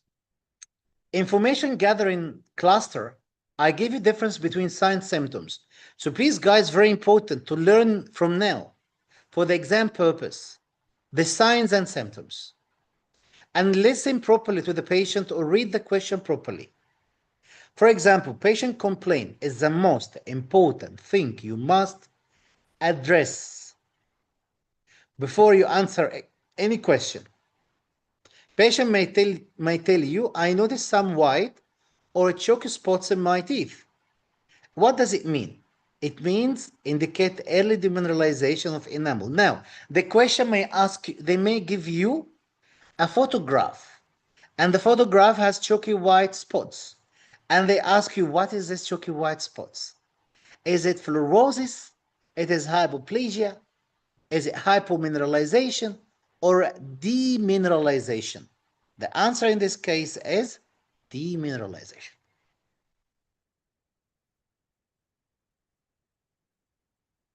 As long as all the risk factors go toward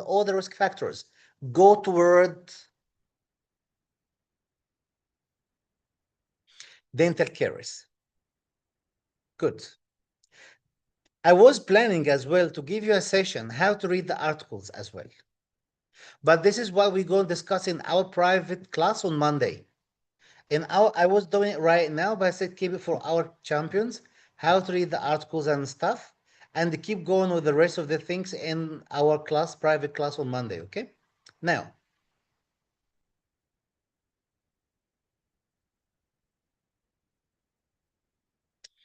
what if the patient tells you this? I have sensitivity to sweet, hot, or cold foods. What does it mean? It means there is enamel breakdown start to happen. Or at least start to demineralize. Now, there is an existing caries start to happen. What if the scenario in the exam mentioned, patient has sharp pain when the patient eat or drink something cold or sweet? It means pain when consuming certain foods or beverages suggests that the caries has penetrated deeper into enamel or dentin, reaching sensitive areas. Why this important? This is important because the question will tell you what is the treatment now. Is it going to be only fluoride, vanish, like remineralization, or it going to be restoration using GIC, or restoration using composite, or RCT?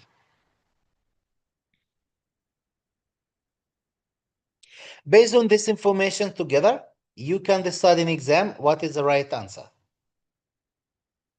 Please, guys, read this part, the signs, symptoms, and chief complaint very much because will help you. And the medical history will help. Saliva, very, very, very important. Especially the calcium part. And the bicarbonate, especially in the people they vomit.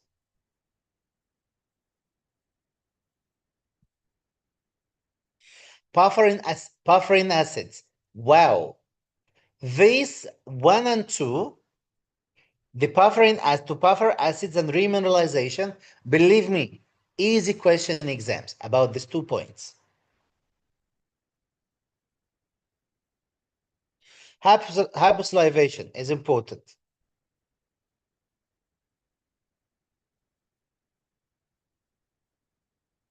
Types of saliva test is important, especially the unstimulated and stimulated. Very, very, very important.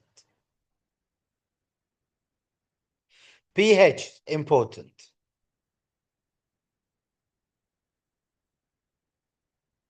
Viscosity, important. Guys, can you see my screen, by the way?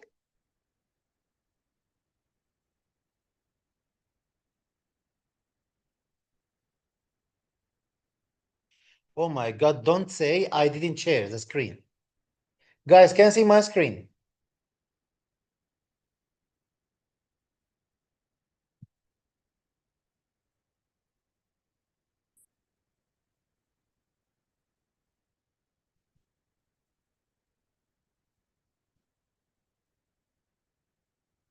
Guys, I'm not quite sure, guys, if you can see my screen or not.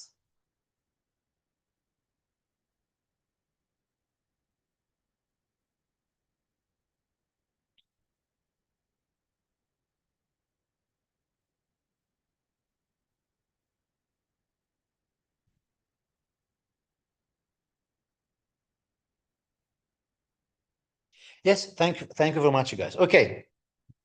Xerostomia, very important. Cause of xerostomia, important.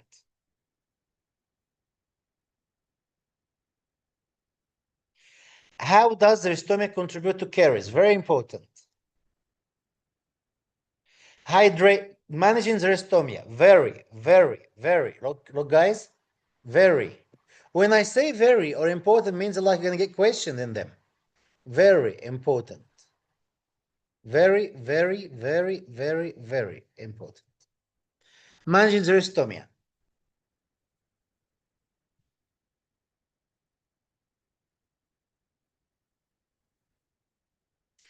Fluoride treatment, very important. Dietary modification, very true, important. Oral hygiene, important. Diet chart, especially when you do information gathering, especially diet chart and oral hygiene, they are the most important things, diet and hygiene. I give you examples of each, which one can be even more worse than the others.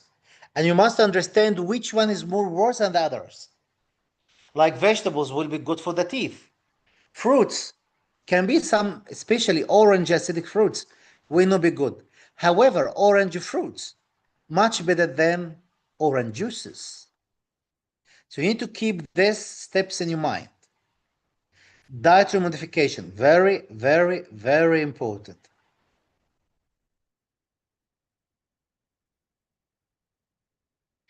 Appointment, evaluation, all this stuff. Okay, guys? This is very important part to read and to know about it. Which one is low risk? You know what? This one here. Look at this. Very, very, very, very, very important. Very, very, very, very. Low risk foods, medium risk food, high risk food.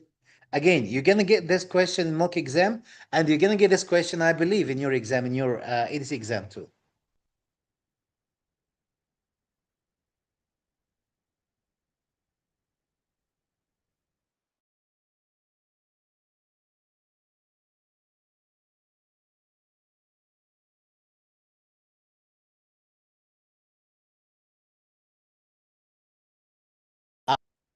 Okay, that was about dental caries.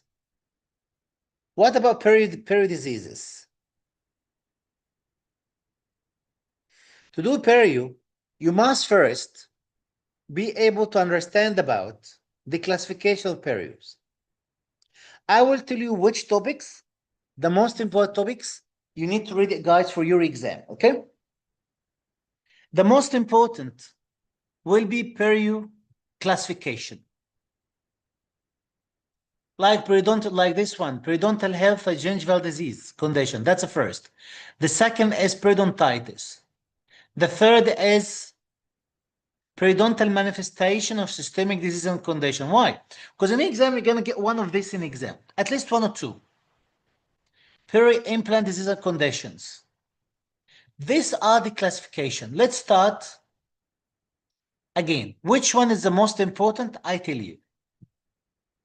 The most important in order, one is the word periodontitis itself, which is staging and degrading, like this part. This box, very, very important. The second most important,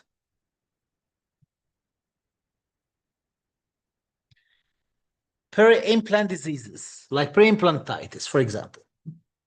Implant and peri-implantitis. Then gingivitis. Let's go in details. I tell you which one the most important. Periodontal disease health, that's okay to understand things. Gingivitis is important, especially the dental biofilm induced gingivitis. And then gingival enlargement is very important.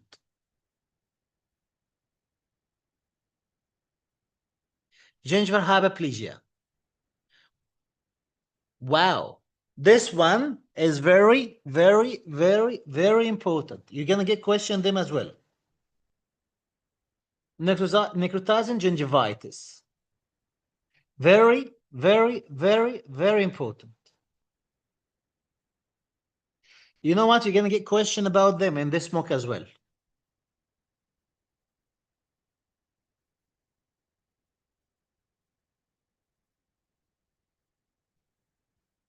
Gingivitis modified by local contributing factors. And gingivitis modified by systemic factors like trauma. Biogenic granuloma, very important. And very, very as well.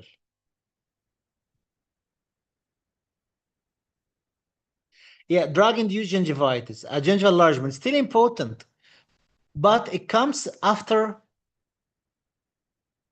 necrotizing gingivitis.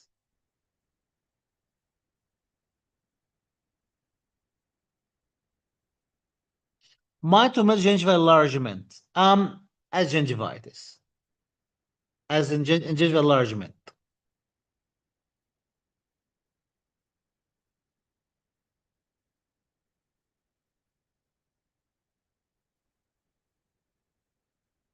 Non-dental, just read it. Just read the non-dental one.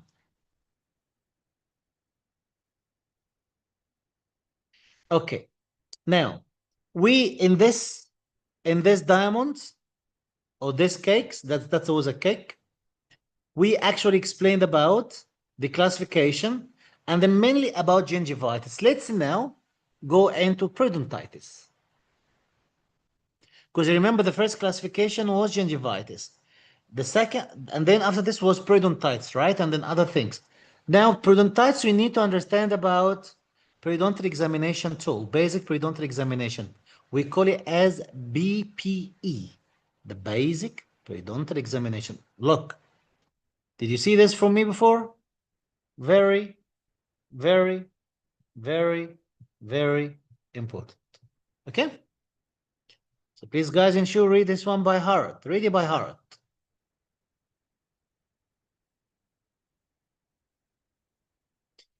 Be careful about this because easily I can provide you a photograph with a probe inside the gums and tell you based on, I will not give you all this measure. I only show you a tooth with a probe only. And then ask you, give me the classification of this condition, yes. Easily, I can give you some chart like this and tell you what is your diagnosis, which code it is. And then I follow up about not the code only, but I will tell you about not just the code, I will tell you what's the management of this condition. But doesn't necessarily to be systematic. I mean, you must understand how to interpret the photographs or information provided to get the right thing. So guys, this is something very, very, very important. Still very important. Even I give you different x-rays, which one to use at which time, right? To help you in exam, to find your way. Because I said exam not straightforward. How to assess the ball of all the stuff. Comprehensive dental chart. I may easily give you a dental chart like this, and I ask you to diagnose the condition based on only the dental chart, or to diagnose the condition based on only a photograph like this. Very, very important, guys, know about the stuff, about what is CAL, which is chronic attachment loss, what is periodontal. You remember, guys, also in Facebook, there was one question about the old guy, 60-year-old or 70-year-old, and this patient, what is the right answer? Is it CAL or periodontal pocket? Guys, do you remember this? Do you want to answer this question right now or later on?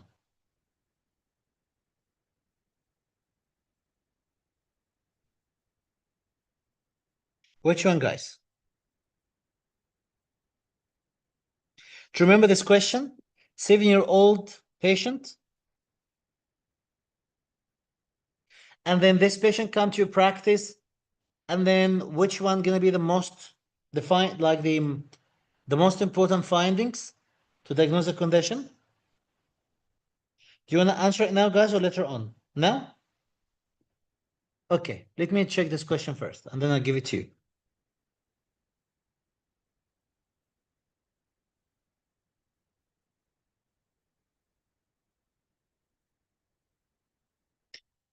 Give me, guys, 1 second. I will check it right now. Guys, how is the session so far? I don't know. Is it a hard session, guys, or is it a good session? I mean, did you really find it hard?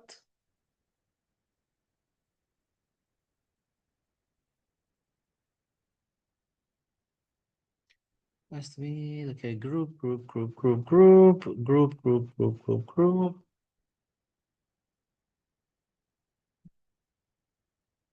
This is a group.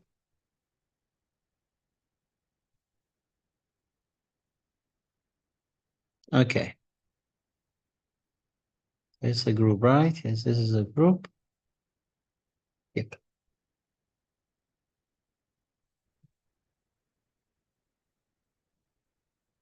Let me share this part here. Share.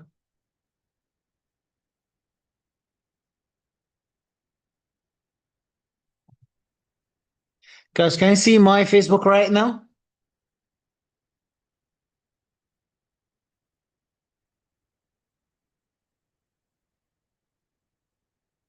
I'm very proud, guys, of this champ of the past exam. Guys, why don't you congratulate them?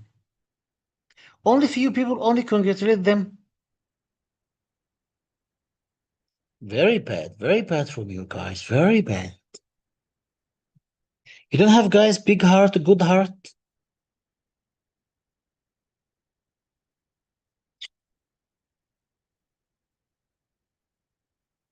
Okay.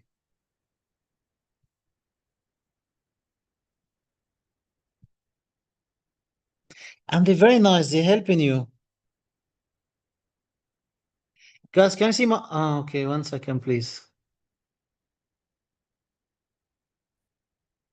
Guys, can you see my screen right now?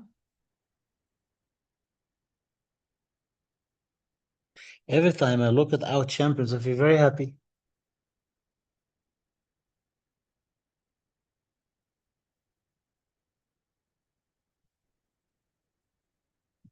Guys, can you see the screen right now? Please, guys, you see this lovely people, they pass the exam. This lovely people. Like imagine we have about 5 stars this time. Last time been 10 stars.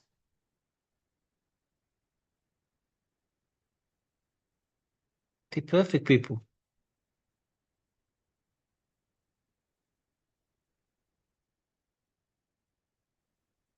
Oh my God. Only one person only said congratulations?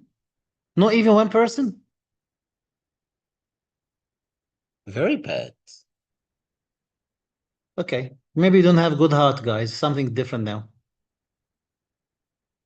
Once you pass the exam, you find no one gonna like, no one even gonna tell you congratulations. Will be alone in this life.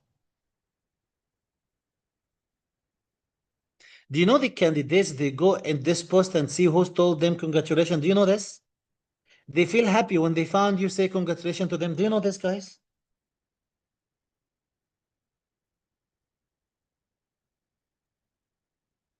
I see Dr. David even done a video for you to explain she passed today, and then she done a video for you, and no one of you guys even say anything except on Dr. Alwina. Anyway, the question now. Be nice, guys. Be nice. Tier ADC. Okay, not that one.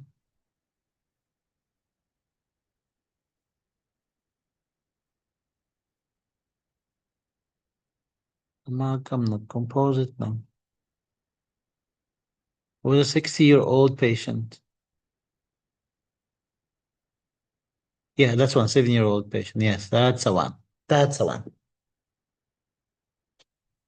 Okay. Well, there's Dr.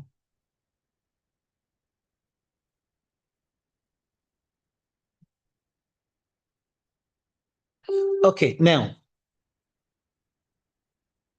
I see now some of you guys start tell them congratulations. Thank you guys. Please support them, make them feel happy.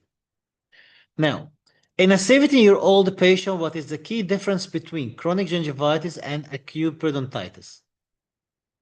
Thank you, Dr. Shapina. Tell them congratulations, Dr. Shapina. Okay. In a 70-year-old, do you think is it normal to have attachment loss or not, guys? What does it mean, attachment loss? Means the gum been receding a little, and then there's gonna be bone resorption. Do you think in a 70-year-old will be normal to have attachment loss or not?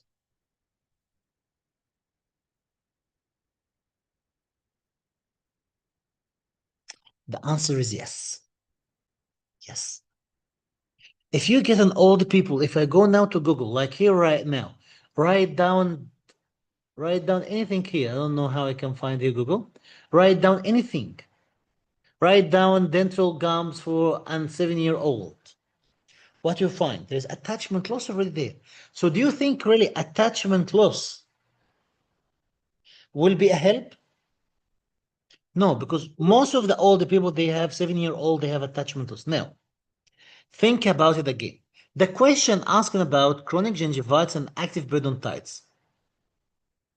The word active periodontitis. Now,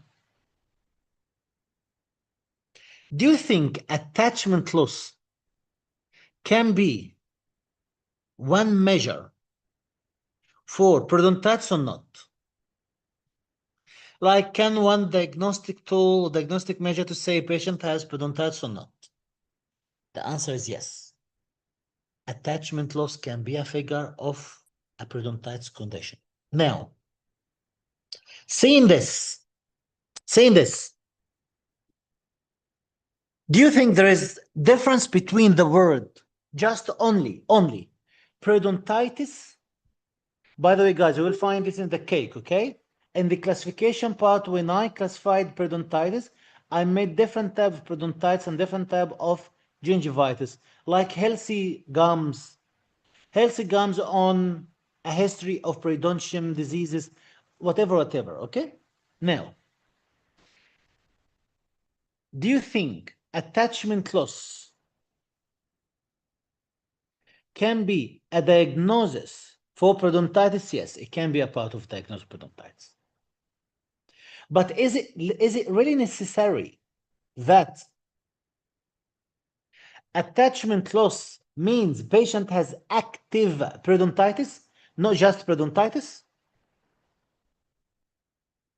Do you think an attachment loss, every attachment loss, do you think every attachment loss means The patient has active periodontitis? The answer is no. Attachment loss can be an indication. One thing you can say, yes, there can be periodontitis, but is it necessary every patient with attachment loss they have periodontitis? No. What does it mean? Now, let's say you have this tooth. It's a lower anterior. And patient now came with pocket depths of 5 millimeter pocket depth, 5 millimeter pocket depth, or 7 millimeter, make it more. In this case, my plan is to treat the pocket depth to be 3 millimeter only, to reduce the pocket depth to be 3 millimeter, from 7 to 3 only. That's the treatment. Great. You did the treatment. After a year, now we're talking after a year, 1 year, the depth now, the pocket depth has reduced from 7 to 3. Do you think the bone will be high or the bone will be down? Because it was bone resorption, right? If you do only conventional type of treatment. Do you think the bone level will be high or bone after treatment? Or bone level will be reduced down? Okay, now, if the bone reduced down, do you think the gums will follow the bone or not? Yes, will follow the bone. So in this case, will you get a gum recession after 1 year to reduce the pocket or not? Yes, because when you do the treatment, when you have 7 millimeter from here to there, after 1 year, you will find your pocket, may just do it that way, a little bit up. After 1 year, you will find the tooth like this, and the root still like this, and then the gums in a state to be at this level, you will find the gum became a little bit down, and the bone even more down. Why? Because you reduced now the pocket from 7 to only 3 millimeter, from here to there, 3 millimeter. Now, do you think this patient now has an attachment loss or not?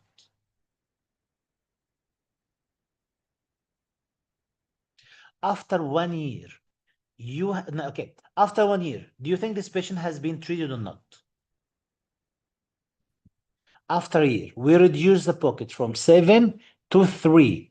After a year, this patient has any periodontitis anymore? The answer is the condition has been treated and no periodontitis anymore. Yes, because we treated. Now we have only 3 millimeter pocket depth. No more than this after a year. Now, the second question. Do you think this patient, with the treatment, during the treatment, at the end of the treatment, at the completion part of the treatment, do you think this patient has suffered attachment loss or not? Yes, the patient has suffered attachment loss. So now it's more about not every attachment loss means periodontitis, because this patient after a year, he doesn't have any periodontitis anymore. So now, guys, which one more important right now? Pocket depth or periodontitis? Pocket depth, to tell me if the patient has active periodontitis or not. As long as true pocket depth. True. The word mentioned true. True pocket depth means there is actually what has happened is the gum been swollen up and then the periodontal ligaments gone and the bone has gone all together, ended up with active pocket depth. Yes, secondary attachment loss, but should be active pocket depth. Okay, now guys, about this. That's why the both together important, but periodontal pocket more important. And that's why, if we go back here again,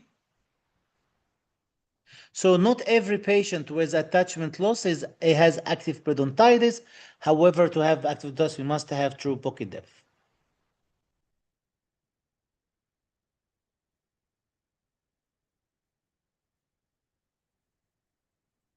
Look at this.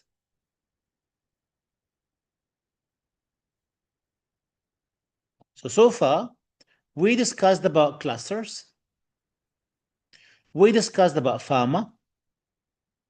We discussed about dental caries, and we're still in periodontal diseases. And the mock exam will be mainly from these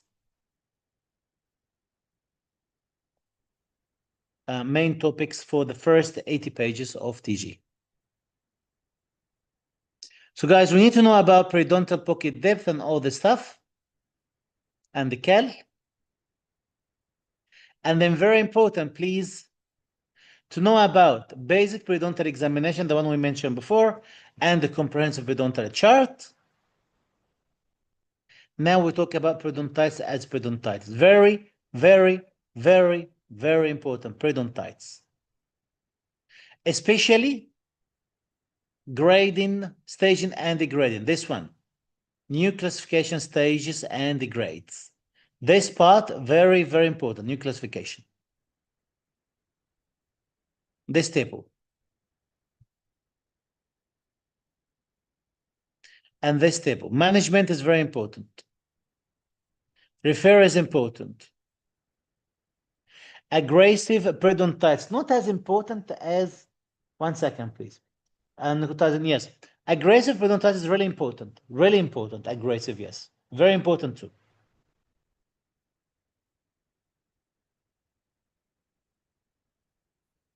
Please, guys, read the stuff because you're gonna get questions in exam and mock exam in this. Necrotizing periodontitis, not very important. Just read it. But the most important is necrotizing gingivitis. The most important is necrotizing gingivitis. However, necrotizing periodontitis, you just read it, just in case. Periodontal abscess, very important. Very, very, very. By the way, guys, periodontal diseases, heaps of diseases, heaps. I'm just only giving you the most important things for you to pass the exam. Periodontal abscess, very important.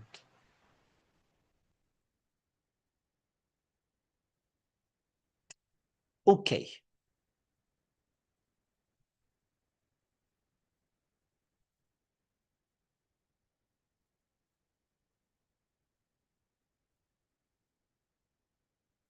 Let me get on this part as well.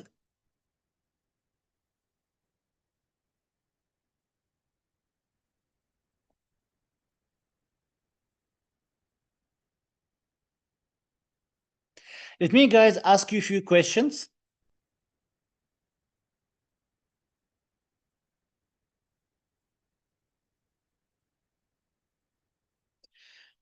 Okay. I will put on right now, like shortly, I will put a poll for you to decide. Guys, if you see guys have any question, please let me know. I'm very happy to answer your questions.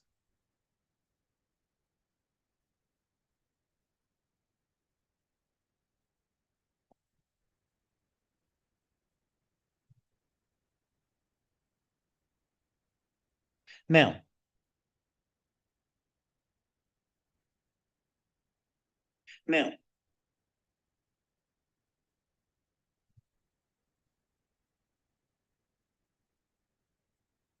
let me take a question as well. While I will ask you a few questions to help us for the mock exam. To help. Guys, can you see my screen still?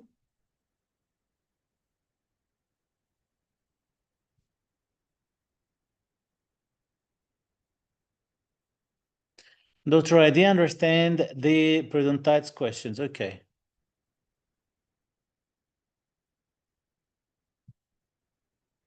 Let me just put this one down. Let me just put it here.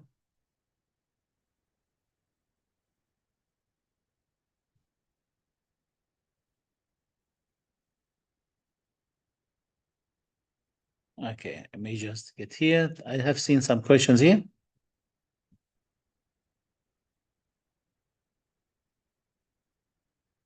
Aggressive periodontitis is really very important, Dr. Ashni. Really very important. Dr. Temple, why not E? Which one? Bone resorption? Because bone resorption not only enough to diagnose condition, because easily you can get bone resorption without periodontitis.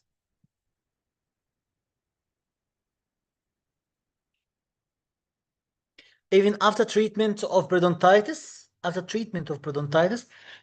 what you don't have any periodontitis anymore.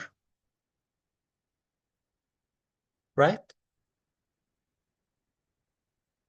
You can have bone bone resorption. Dr. Ashton, can you please tell me, doctor, what did you mention? Oh yeah, that's one I answered you already.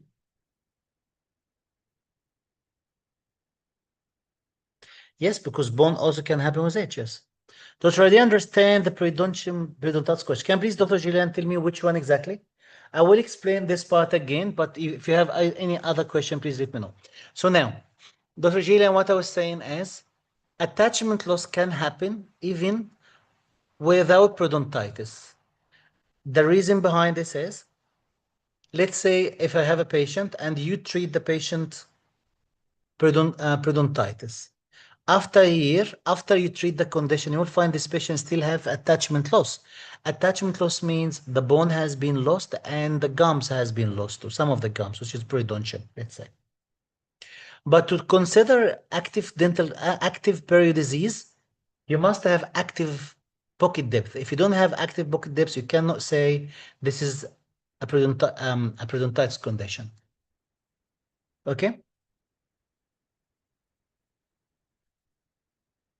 Because active pocket depth, when you measure it, you measure it from the top of the gums all the way towards the sulcus. It will involve everything in it. Even if there is attachment loss currently, it will be even shown in the all the people, as I said, 7-year-old. If you go in to check the attachment loss, you'll find they already have attachment loss at any stage, even with periodontitis or without periodontitis. To confirm periodontitis, they should have active pocket depth. Yeah, we answered Dr. Dembo this question. Does patient with HIV need prophylactic antibiotic for convention extraction? Not really. It should, if you are in doubt, ask GP because HIV different than AIDS. HIV, it can be just a virus in the body. It does not necessary to make the patient immunocompromised. But AIDS means the patient is already immunocompromised. Thank you very much, Dr. Anum. Thank you very much. Yes, loss can also occur. I love you guys when you have clear concepts like this. By the way, guys, don't worry. If you don't have still no clear concepts right now, soon you will get them. Dr. RCT and restoration is invasive. RCT, it can be, but restoration, no. RCT depends because not all RCT. If RCT was surgical treatment, yes, but just RCT, no.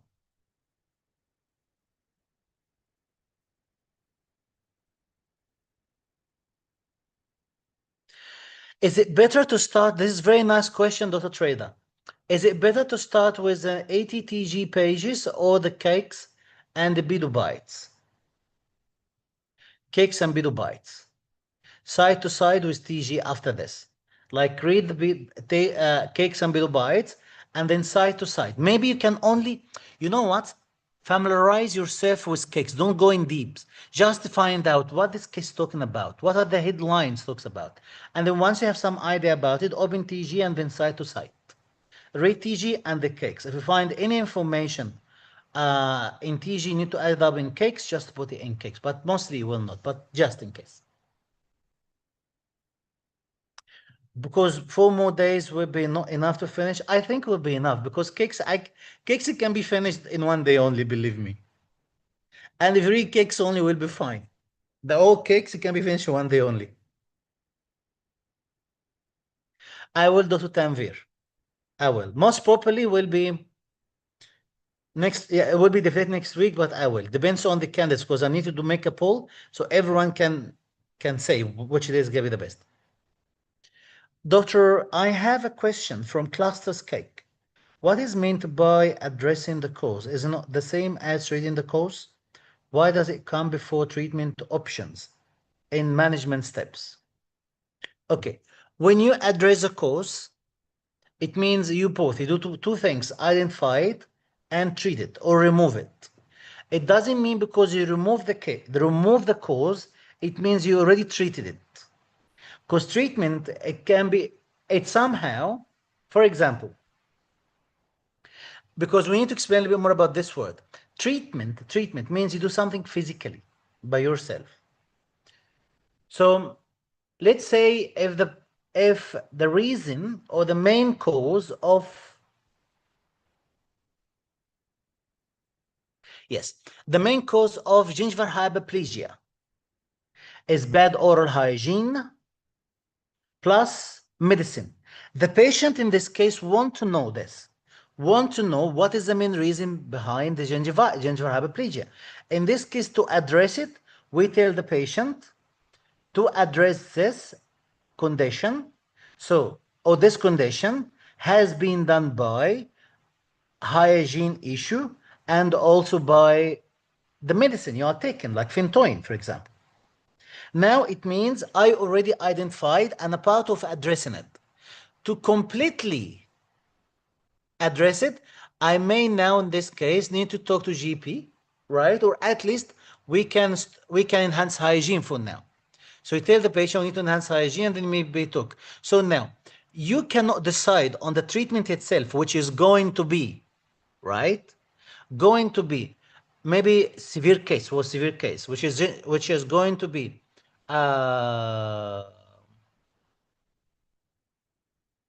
gingivoplasty, let's say surgical treatment. You can, and then you need the consent out of it. So you cannot proceed with this until you have to address the hygiene and to address the medicine itself. I hope it's clear right now. Dr. what is if the question said just gingivitis and periodontitis? Ah, yeah, very good. I love this, Dr. Simran. In this case, perfect. I will go with attachment loss. Perfect. Because gingivitis doesn't have attachment loss, but periodontitis have. I love this question, Dr. Simran. Good point in you. Yeah. You see, guys, one word can make the answers different. Dr. Rana, what is incorrect about topical corticosteroids? What is correct answer for this question? Dr. Rana, I can't remember the question, sorry. If you give me question, if you give me please the question, I will be happy, Dr. Rana, to tell you. Sorry, Dr. Rana, I need the options.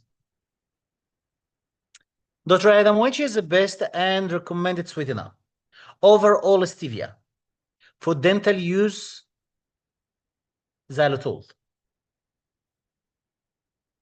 Dr.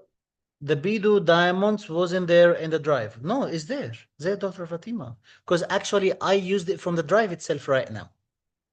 Please, I need you to use the drive on your by desktop, please, Dr. Fatima. Desktop will show you everything. Sometimes mobile not.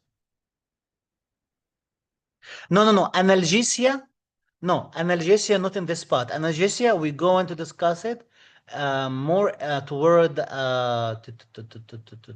You know what? I can give you analgesia as well now, but I keep it right now for different stage, because I don't want to show you too many things. Now you like analgesia, huh? You like Guido bites right now. Read TG, try do your best in it, and then analgesia I will give you in different stage, not this stage, because we can do therapeutic guidelines again. So I will give you analgesia during that time. I will give you the rest of everything during the other stage. We're just warming up right now. That's when to warming up at this stage only.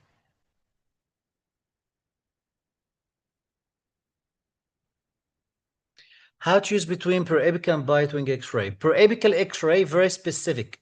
You need to decide on very specific tooth. You know that this tooth is the reason behind the condition. Bite wing X-ray, when you don't know which tooth exactly causing the condition. Like maybe any tooth on the upper and lower teeth in one quadrant. So addressing means what is the reason? Yes, what is the reason?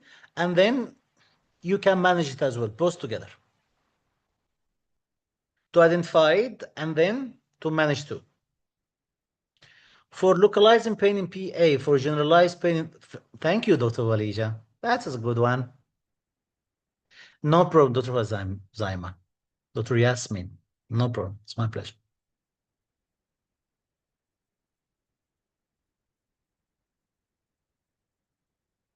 Please, doctor, tell me which one. I'm happy to give it to you, but give me the whole question then. Okay, guys, now I need to discuss with you something, please, okay? No problem, Dr. Chef. By the way, guys, do you like to do more sessions like this? Do you like the session first? If it's really lucky for some reason, tell me why do you like it. So I will do the same things for the next sessions because we still have second TG task and third TG task. Guys, if you like it, please, guys, tell me why do you like it? What's the reason you like it? So I can do the same things next time. Now, sir, after TG mock, I insist you to start prosthodontics week. I am anxiously. Okay. I am anxiously waiting for your rules and prosthodontic concept. Don't worry, Dr. Tanvir. I will do it definitely. Okay, you know what? I will take it seriously and we can do prosto after TG. No problem at all. If everyone happy with this, I will be happy.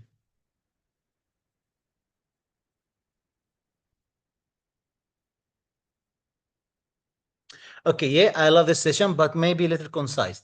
Can you please tell me more about it? Like, tell me what can I do to make it a little concise to you as well? Because I had to finish many things today. Imagine 80 pages of TG. Well, I tried to manage in 2 hours. So if you tell me any idea, I'm very happy to do it.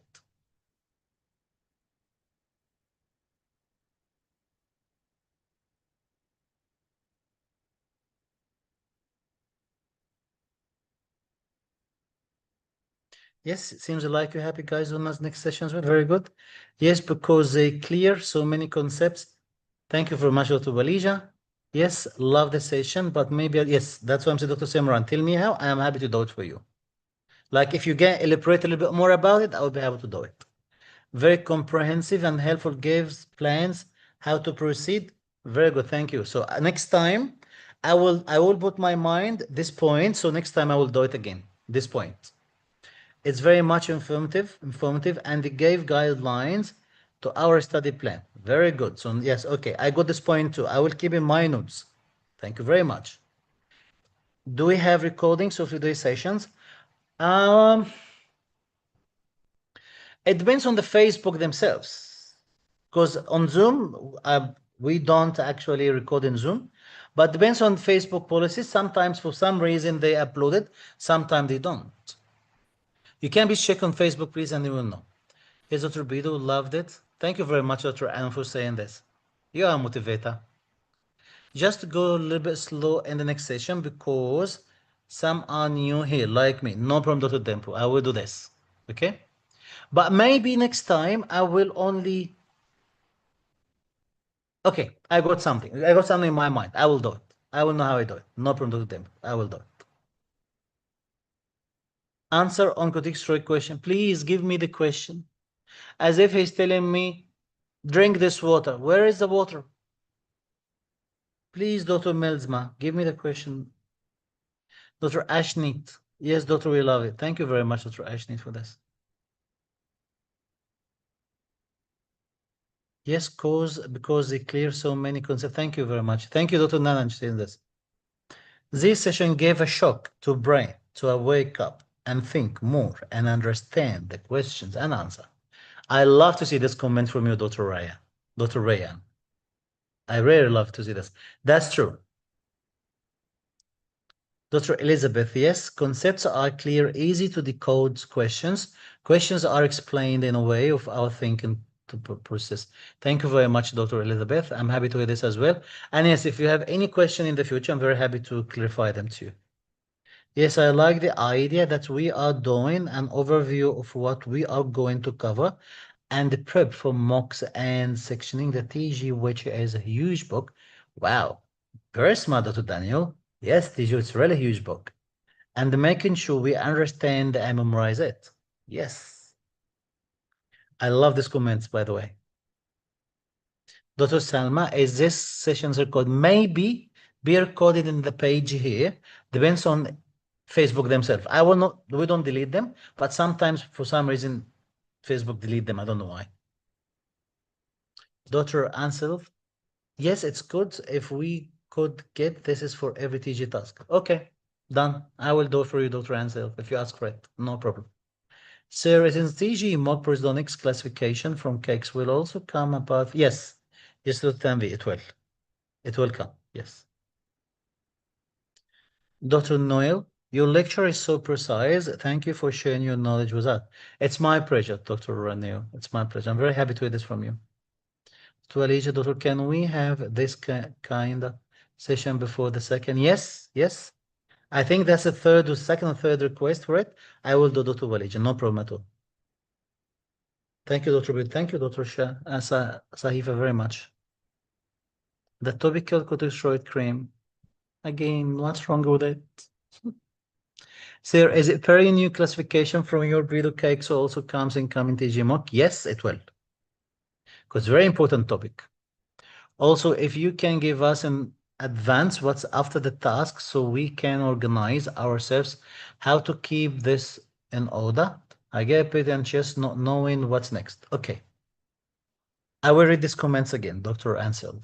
Also, if you can give us in advance what's after the tasks. Okay, so we can organize ourselves. Okay, now, for this task right now, we only focus on the 80 pages of TG. And there's plans, there's a plan, and the plan, it's a daily plan.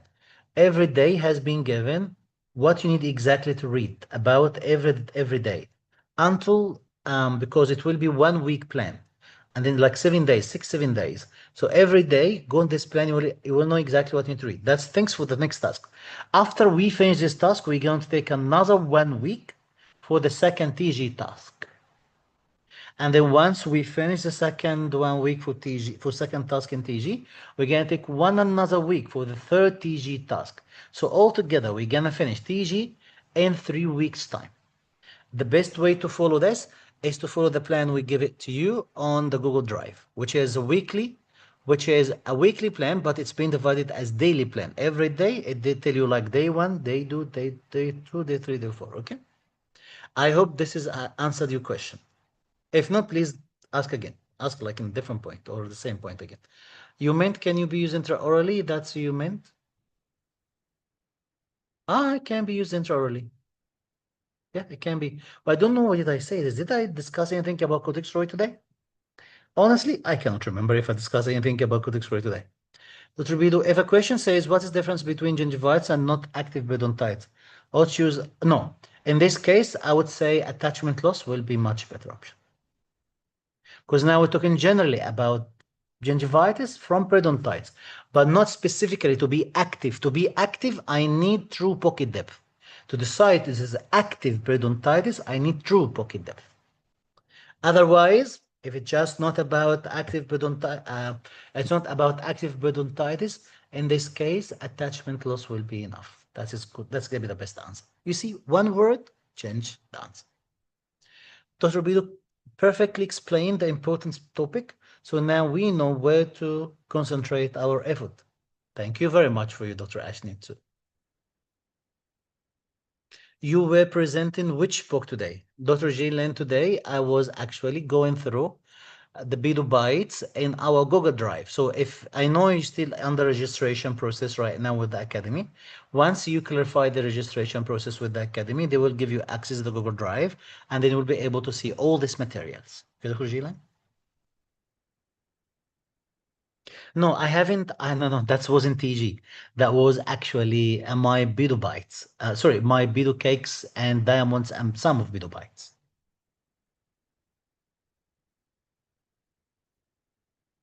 If you talk about Dr. Fatima, if you talk about the analgesic part, you're right. Analgesic, I kept it in the different stage because TG, because we revised TG many times.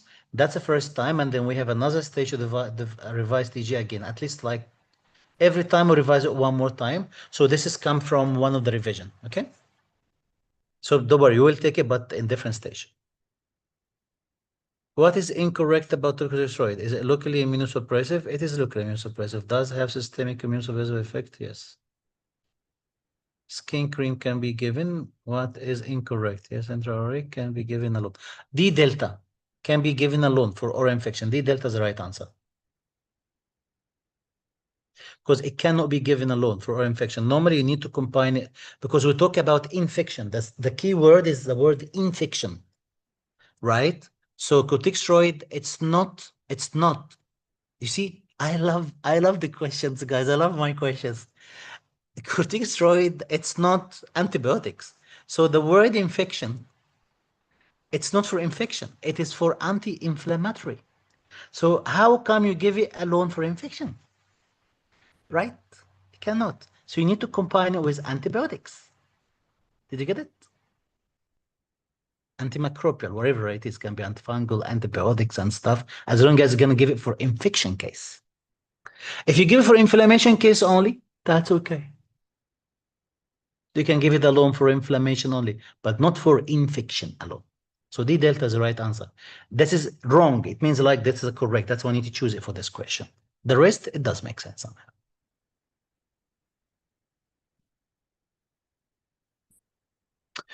Okay, love, right, guys? That's all about love. Easy. The answer is easy if you understand the concept. Let me check this. Sorry, guys, I cannot go without answer all your questions. And sure, I covered all the parts nicely. What else? Because I know one of the questions will be a very important question, I'm sure. How much percent you see left? 29? Okay.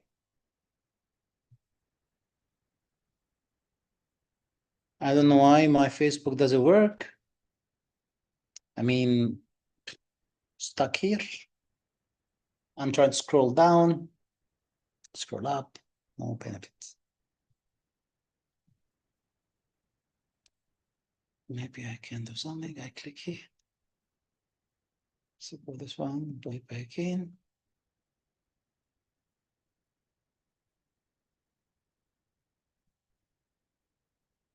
Guys, am I still alive? I'm not me, I mean, I think that's need to be connected to laptop. I think I need to put this one Yep, that's okay. Now maybe I can read again. Put this one down. Maybe here. Now let me check this again.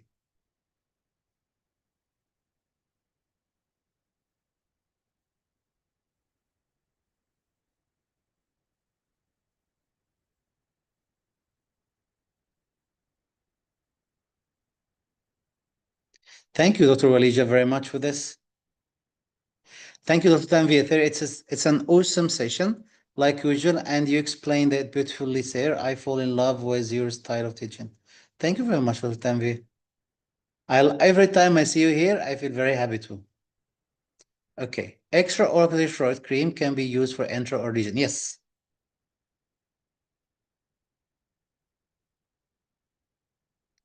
Wow, thank you. Dr. Walija is awesome. She's answering everyone's doubts. You're very smart, Dr. Walija. No problem, Dr. Ansel. No problem. It's my pleasure. Amazing session, Dr. Bido. Thank you very much. Thank you very much, Dr. Ashwini, as well. Yes, you're right, Dr. Milsma. TG says it can be used intraoral. Yes, I agree in this. Paste indicator for gingivitis. Is it bleeding on propin or on propin? Yes, I would say that's true. The next session will be at the same time tomorrow, as we will be opened for everyone as well. The next session will be at the same time tomorrow. Not tomorrow. I need to announce it for everyone and see if the candidates will be happy tomorrow, will be tomorrow in the other time. We're going to make a poll in our group, our pediatrics group, and this poll actually we go with the highest votes. Your session today was incredibly rich and informative. Thank you, Dr. Teresa. And the way you explained everything made it really practical and useful. Would appreciate if you go over and answer all the questions sent in Facebook. I will do it. Telegram group in past days, as we sometimes don't know the right answer. Thank you, Dr. No problem. I will do this. I will do this. I think by tomorrow, I will answer all the Facebook groups. For Telegram group, I will ask Dr. Ann and Dr. Ken to help in this. Thank you, Dr. B. Thank you, Dr. Merzma, very much. Thank you very much, Dr. Anna. Recommended LA for pregnant patient, a normal one, because pregnant, keep this in your mind, Dr. Veer. Pregnant lady, pregnant patient, they are normal. They don't have any disease. They are normal. So in this case, the normal one, you use lignospan. Lignospan contain in it is lignocaine, 2% plus 1 to 100,000 adrenaline, which is come up to 27 micron in every carpool of adrenaline. So yes, you can definitely prescribe, or you can definitely use lignocaine plus adrenaline, normal one. No problem, Dr. Balija. Thank you very much, Dr. Balija.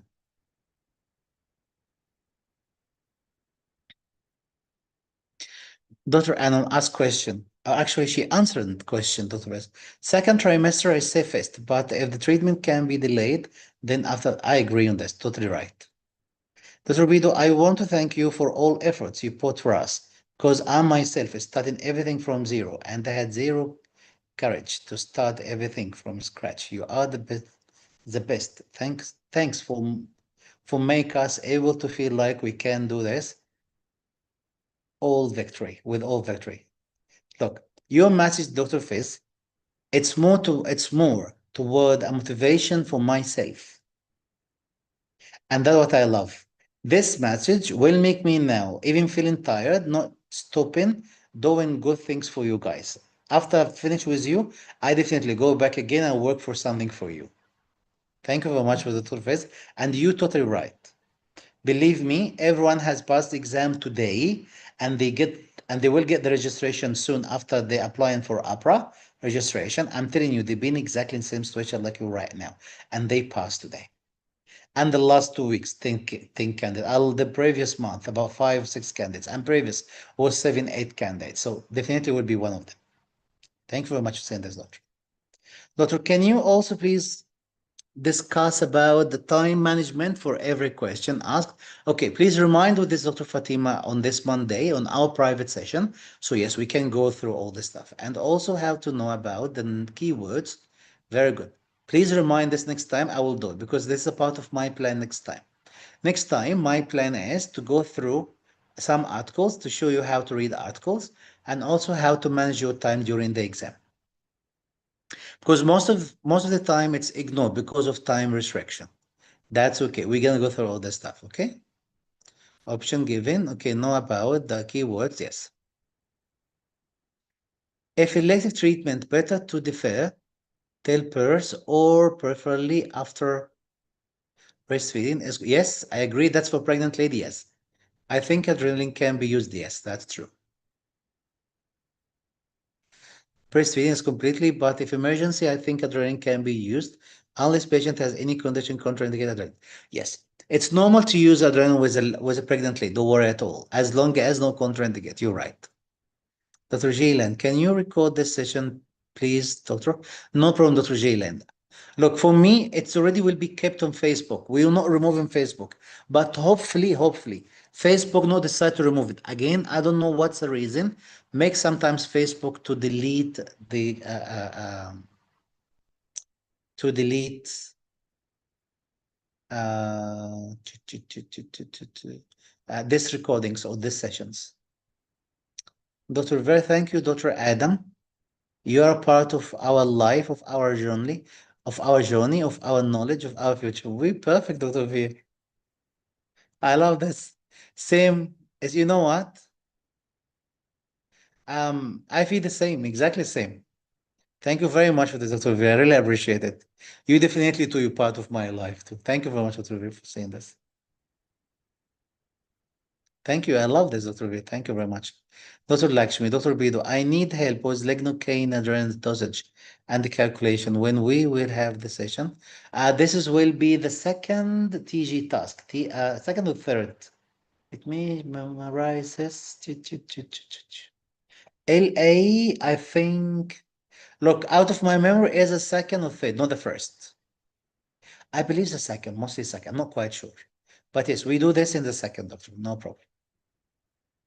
Easy formula in TG and LHF, that's true. Dr. Fatima, sure, doctor. Sure, doctor, we'll remind you, and thank you for the session today. It was wonderful. Thank you. Thank you very much, Dr. Fatima, saying this. And definitely, once you remind me, I will go through it straight away. Thank you very much. Dr. Rand, Dr. Bidu, which version of Cameron should we, the latest version, please, Dr. Rana. Latest version.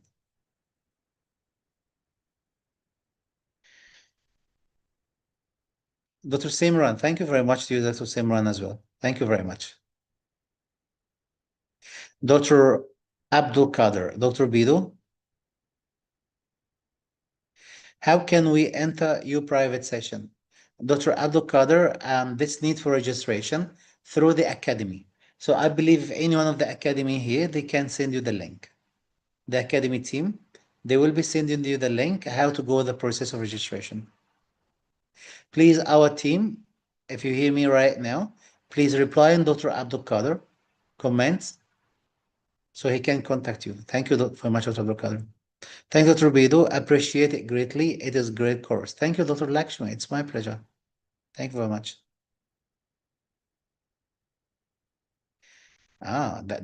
This should be flowers for me. Thank you, Dr. Fiz. I should buy a rare flower for you too.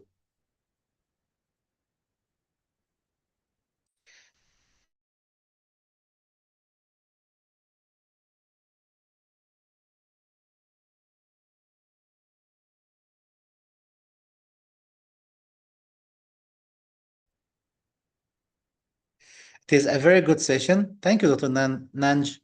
It's a very good session. Lots of concepts to absorb only within 2 hours. Very useful for our. Okay, I think my voice wasn't clear. Dr. Nanj says it is a very good session, lots of concepts to absorb, only within 2 hours, very useful for our prep. Thank you so much, Dr. Bidu. Thank you very much, Dr. Nanj. I really appreciate this. Thank you very much of you guys. I'm very happy. What we're gonna do right now is I'm going to make a poll either today or tomorrow.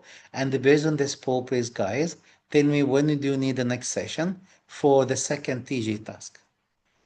Thank you, Dr. Ken. Have a good health to you, Dr. Ken, and have a happy life too. Thank you very much. Thank you, every one of you guys. See you in the next session. I was very happy having all of you here today. I will be very happy to have you next time as well. Thank you very much, you guys. Have a great night, every one of you. Thank you very much. Dr. Rand, thank you very much, Dr. Bido. It was really nice session.